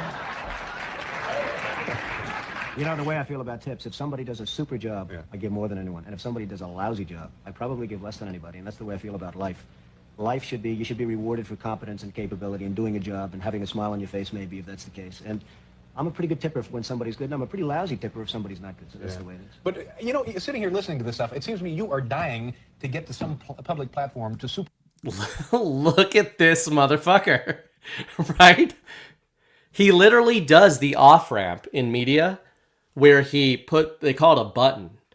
But so if you guys, it'll many of you might know this, but if you're watching a newscast, like a normie newscast, and I don't mean like a Sean Hannity special report or Wolf Blitzer or stuff like that. I mean like you're watching Boston News 7. There's a formula to how they structure the stories. They lead with trauma, right? If it bleeds, it leads. There's a human story toward the end. And they end it, there's a human story of like, oh, here's a local business that went through some trials and tribulations, but we're kind of coming back up the ramp toward a little bit of hope, and isn't this a feel-good story? They end with a button on all those newscasts. The button usually involves puppies or something like that. You could go watch some of it. I mean, don't watch it because it's horrible. It'll make you depressed. But they end with buttons where they're very, very serious and morose and morbid. They give you little glimpses of humanism in there toward the end, and then they end it with puppies. And that's because that's human psychology. If you end an experience well, even if you began the experience very poorly, you're much more likely to revisit that experience. That's the way human psychology works, which is why endings to movies are significantly more important than beginnings. If you tell somebody, if they're like, oh, what'd you think of the movie? Well, the beginning was incredible, but the ending sucked. They're not going to see it. If you tell them, it took a while to get going, I really wasn't that into it. I didn't think it was very good. But dude, the second half, the last act, was some of the best shit I'd ever seen, and it tied everything together. They're going to go see it. That's just how human psychology works. So my point there is Letterman, he applies the button. He had dug on 3 separate occasions to get Trump to admit or to signal a public run for office. Trump takes 3 off-ramps, tries to go past it. Letterman lets him off, hits him with the button. He brings it back after the button to try one more time to get Trump to admit that he's going to run for public office. Impose those feelings upon the American awareness. Well, maybe so, but I'm not. I would like to have the feelings known and let somebody else do it, and it can be done. If it's carried, if the ball's carried correctly, it can be done. Yeah, but if you want something done right, do it yourself. 5 times by my count. 5 times in the interview, including after a button, he comes back to try to get Trump to commit. Maybe that's just Letterman trying to find the story that would match incentive structures. It's possible. I'm just saying, in the current context of Trump reposting that and the way we look at things around here, it's interesting to consider not just the long-term implications of Trump being chosen as part of a Patriot plan, but more so, I think, Melindy, this was after the Barbara Walters one. I'm not positive on that, but I think it was after. Somebody could fact check me on that. But we've probably all seen interviews like this and thought of it from the perspective of Trump and Patriot plans, which makes sense. But when I was watching that Letterman one, I was watching it from the perspective of, what is Letterman trying to do here? And we don't think about that enough. We often are thinking like, oh, look at these 1987 interviews with Donald Trump and what he's saying and what we now know and what can we apply to what he's saying with the benefit of hindsight. And whoever's opposite him, we're just like, just some media stooge. Maybe they're deep state, maybe they're not. Maybe they're an asset, maybe they're not. Doesn't really matter. Start thinking of it in those old interviews and you'll start to see the machine was a little nervous about Donald Trump in 1987 because they saw, I would say, they saw a populist, they saw an intelligent guy, they saw a man capable of great power projection, both socially in the New York scene. Keep in mind, they all knew who Trump was friends with, the Giulianis of the world. They knew, mob ties. They knew who Trump ran with. Kingmakers. King breakers. So when he started criticizing the running of New York, and when the people started getting behind him in New York, I think the machine started saying like, all right, we've kind of got this guy marked as maybe a useful asset for us in the future, but we haven't quite been able to get him on something to join us. We haven't been able to leverage him with anything. The Roy Cohn connections. Yeah, I saw Lonesome, just was saying Roy Cohn, Lonesome Fugitive. Interesting stuff. Very interesting rabbit hole. We did the movie The Apprentice on Story Hour. You guys can look it up. Chris and I talked about this quite a bit. They've tried to rewrite the Trump-Roy Cohn relationship, but, if you know, you know. Interesting stuff there. So I would suggest that when you're seeing Letterman dig and dig and dig and drive and drive and drive and then return back to that point, I think he was acting on orders. I think they were telling their asset there, Letterman, get it out of him. And they were telling Walters that, anybody who was talking to him at this time, they were saying, we need to know what he's doing. We need to know if this is some billionaire mogul who's just found some philanthropy and is sticking up for the little man for a branding opportunity or as a curiosity or because it makes him feel good. Or are we looking at a problem that we're going to have to deal with at some point? And I think that there's signs there that the machine was starting to wonder if this Donald Trump character was going to be a problem, which might lend some credence or at least add some context to why this shit took so long. We like to say that Donald Trump came out of nowhere in 2015, 2016, from a political perspective. I know people knew that he was giving political opinions. I'm saying this community often talks about how nobody thought she would lose. Trump surprised the system. Sure, I think that they didn't expect he was going to become president. They didn't expect that their fraud apparatus could be overrun. They didn't know that there was this 5th-gen warfare campaign in the planning. But I think you can look at some of these old interviews and see actually they knew something was going on. They suspected something might be going on, or they suspected that this might be the type of guy that might get involved in something that might start going on in the future. So as much as we repeat refrains like these people are stupid, they're not. A lot of the assets, a lot of the characters are stupid, a lot of the faces are stupid. The machine behind David Letterman in 1987 was very clever and very movable, and it was always looking for threats to itself. And I think that there are signs in hindsight that it was marking Donald Trump as one of those potential threats. And I think it's a credit to whatever plan we have watched unfold, and that's probably nearing its final arc, that they kept it out of sight of sort of Sauron's eye there. So anyway, interesting stuff. Or it's just a fucking random interview. Who knows? Who knows? Anyway, I'll grab some stuff from you guys. Oh, that's all. One other thing he said in that interview that I wanted to reference. It was in the Japan segment. I said he used the phrase, our so-called allies. And that is a phrase that Donald Trump uses constantly from his first term through to today. Very relevant today with the tariff deployments, with GDP percentage spending on national defense, specifically when it comes to NATO. And I wanted to point you guys to some writing I did that's a bit of an inversion of that. So Trump was talking about this at the time, our so-called allies. One of the theories I've been writing about on my Substack for a little while, any followers or subscribers over there are aware, is what I call the Axis and Allies inversion.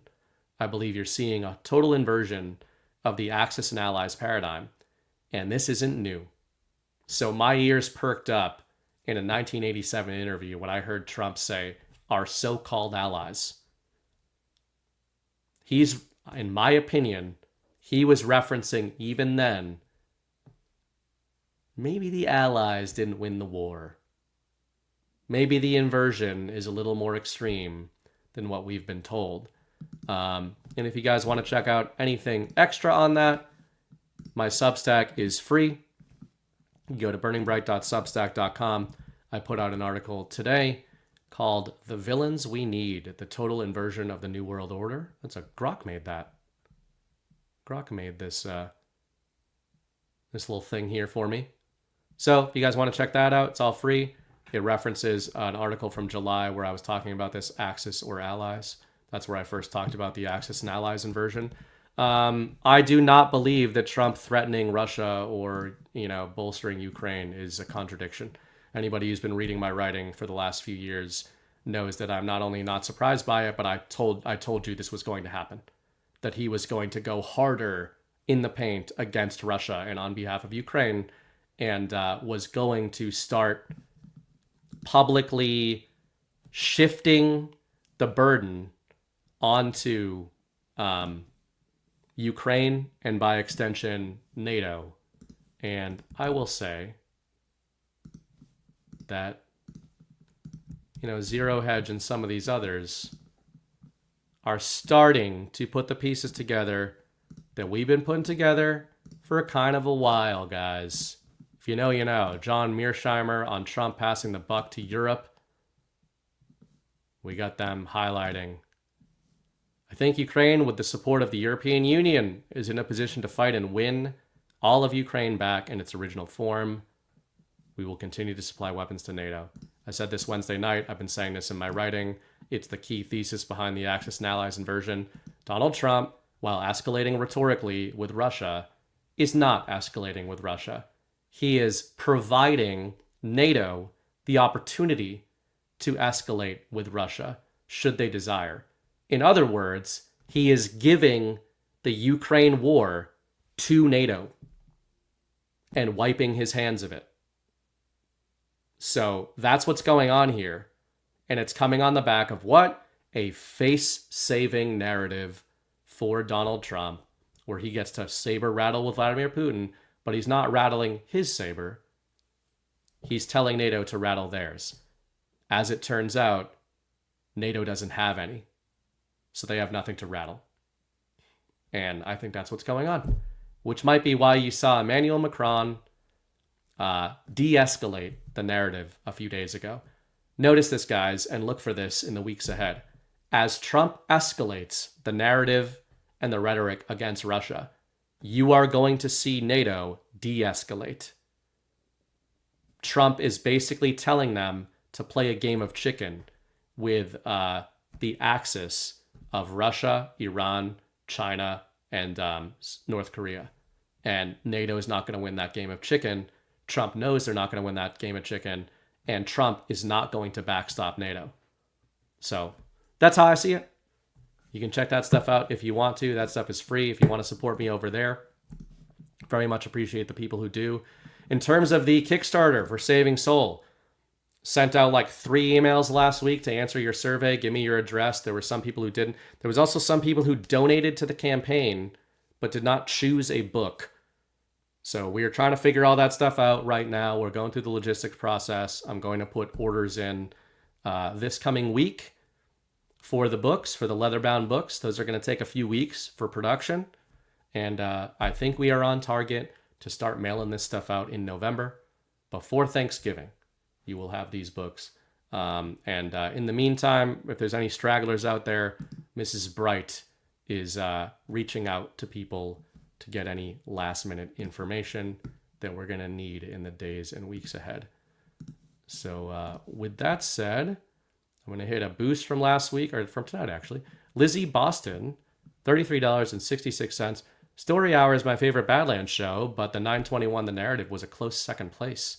This is more of a combo boost since you spoke of vampires. Wanted to recommend Abraham Lincoln Vampire Slayer for Story Hour. The Cabal equal vampires. Love you guys. Thanks, Lizzie. Glad to see a Story Hour fan in the house. We know it's not the political, stuff that a lot of the other shows are, but there's a lot of signal in that show, and it'll make you guys think differently about the movies. The movie this week that I chose is Sinners. What's his name? Ryan Coogler's Sinners. I didn't find it to be race bait propaganda like some people thought it was going to be. It should make for an interesting discussion. Rants, Saberdew, anything is better than whispering the name of it. It's so gay. Are you talking about soft disclosure? I don't know if you're talking about that, but if you are, then I don't think it's gay. Melindy, shout out to all the Oregonians. If you haven't signed the recall and other petitions, get on it. I don't know about this, but hey, make it happen, Oregonians. Saberdew, when a baby has a fever, rub alcohol on their feet, wrap them up, and let them sweat it out. We're brainwashed and thinking they need pain relief. Their body needs to sweat out the poison. I'm old school. Yeah, I think that's fair. I would also say that, man, how do I say this? I'm not making this argument in favor of Tylenol, but in general, I often describe Western medicine as being akin to mechanics. I don't blindly trust a car mechanic, right? I'm not a mechanic, but I don't trust car mechanics. But I know that they're skilled and they have a set of skills that I sometimes require. So I bring my discernment and what I can learn about cars and what they need and how this stuff works when I go to a mechanic and ask them to diagnose a problem and propose a solution. But I also know that sometimes I need a mechanic. So there is some contrarianism in the truth community that, my son is not vaccinated and I'm all in with that stuff. I think it's fucking crazy. I think we've gone way too far. I think it's a corrupt hellhole of an industry, okay? As somebody who's been run through the medical industry personally, many know that I was a kickboxer. I fought for 10 years. I had 34 full contact fights, and that did a number on me. And I've been through the system, up, down, left, right. My most recent surgery was in 2022. I appreciate holistic medicine. I appreciate naturopathic healing. I also appreciate that there are things that Western medicine is really fucking good at that, like some mint salve and incense and naturopathic and dieting is not going to fix. Now, I'm using an extreme example, but my shoulder was torn to shreds for years of fighting. There is no amount of working out, of naturopathic healing, of Rife machines that was going to fix it. I tried everything. And then finally, I went to a guy who's really, really good at putting anchors into shoulders of Olympians and boxers and pitchers and fixing them. And it fucking worked. My shoulder feels great. There's other stuff that I've had done that didn't work so well. I'm missing a rib. I'm missing a piece of my pectoral muscle. I'm missing a whole bunch of stuff. And, that's a result of damage. But I would just say that sometimes that applies to medicine too, right? If your baby has 104 temperature and is screaming and it lasts hours and hours and hours, letting them sweat it out is actually not a good thing to do. Like, I understand people may have varied opinions on this, but that is not. There are plenty of actuals you can look into that if you have an infant that has a fever that lasts a certain amount of time, they are getting fucked up during that fever. They can get seizures as a result of it. So, like, what we have to be careful with is, like, you understand that that natives and naturopath, the original naturopaths, like the 2024 truth community didn't figure out naturopathic healing, okay? Human beings figured it out. And you know what drugs are made out of? Naturopathic remedies, okay? The problem is we can't trust Big Pharma. We can't trust the machine. We can't trust our own doctors because they've been indoctrinated, which is why they call themselves doctors, right? So there's an extremism that can take hold of nothing Western medicine can be useful. But you got to understand that a lot of these medicines came out of natural remedies originally and then were abused, okay?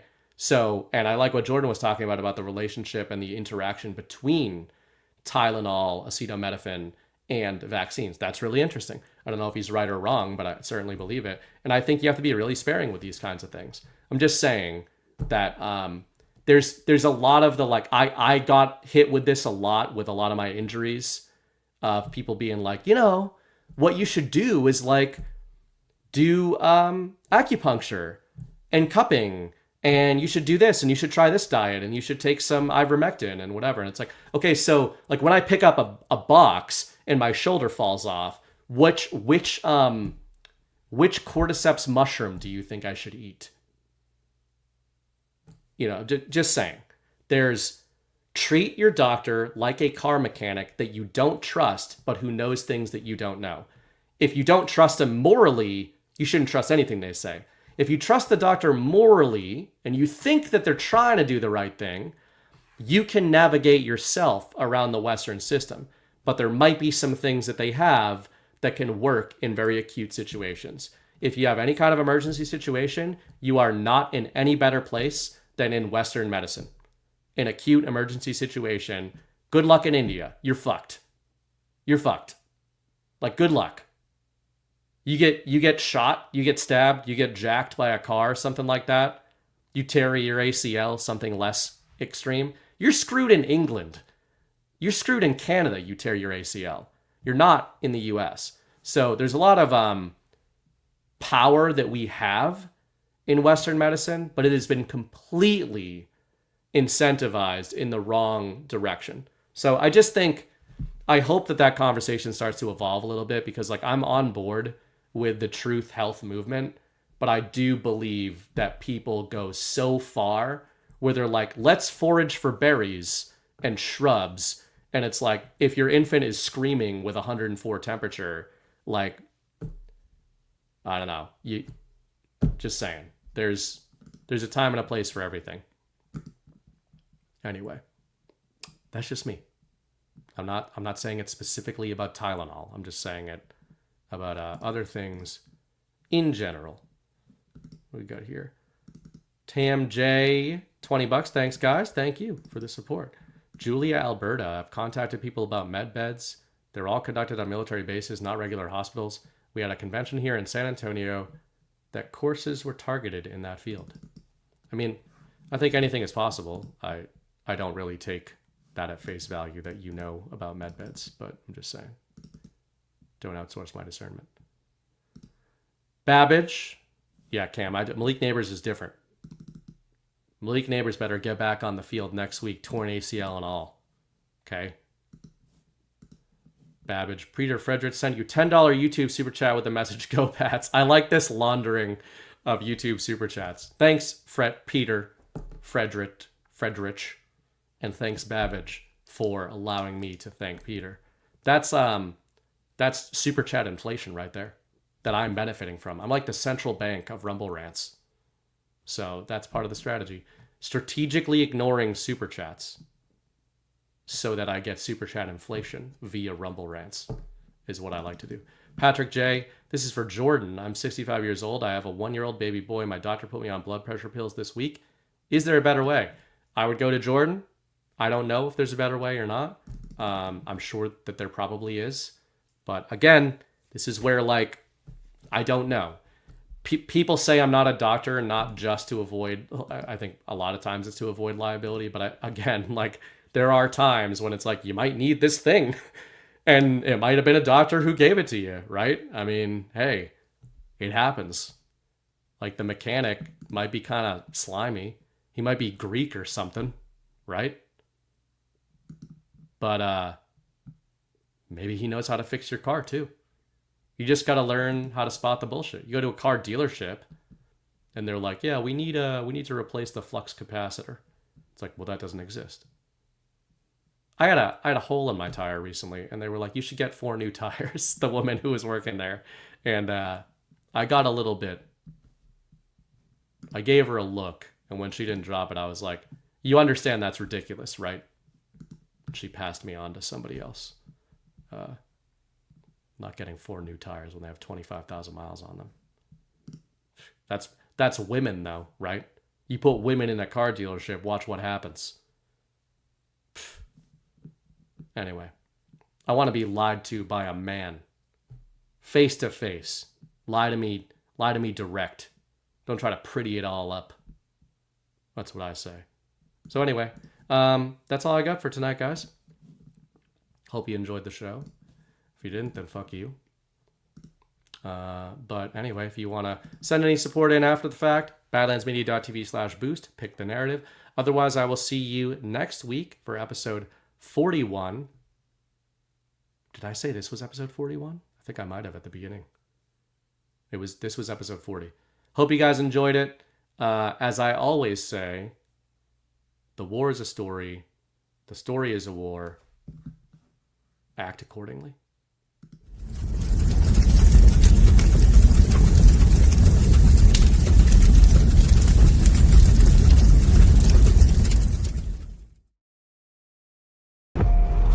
We were sleeping. I've been sleeping. I've been turning away from a truth I wanted not to face. There is a wound that won't heal at the center of the galaxy. There is a darkness reaching like rust into everything around us. We let it grow, and now it's here. How many men have you killed, Milo? I don't know. 50? 100?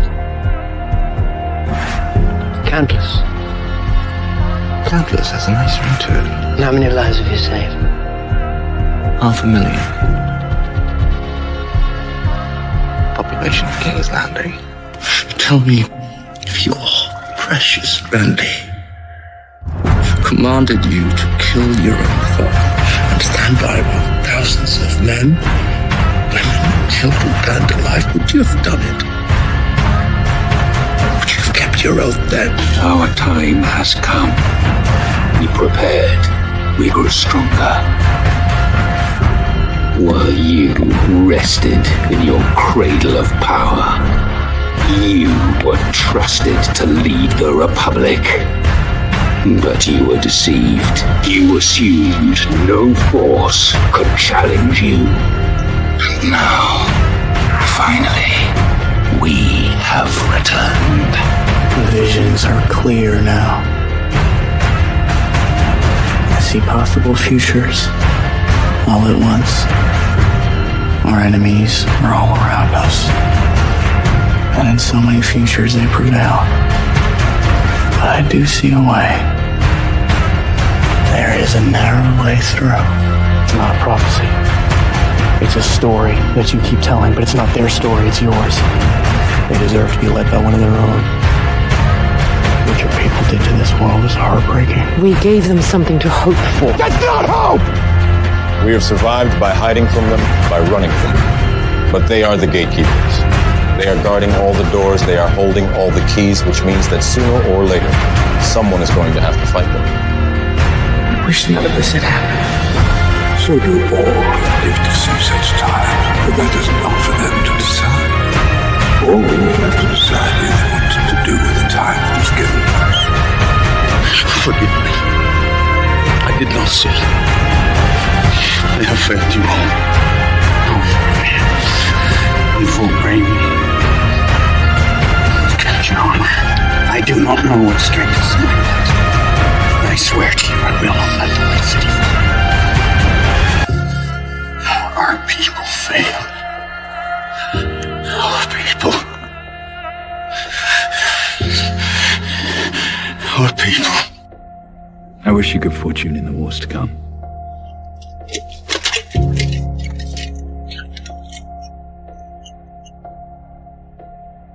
And now it begins.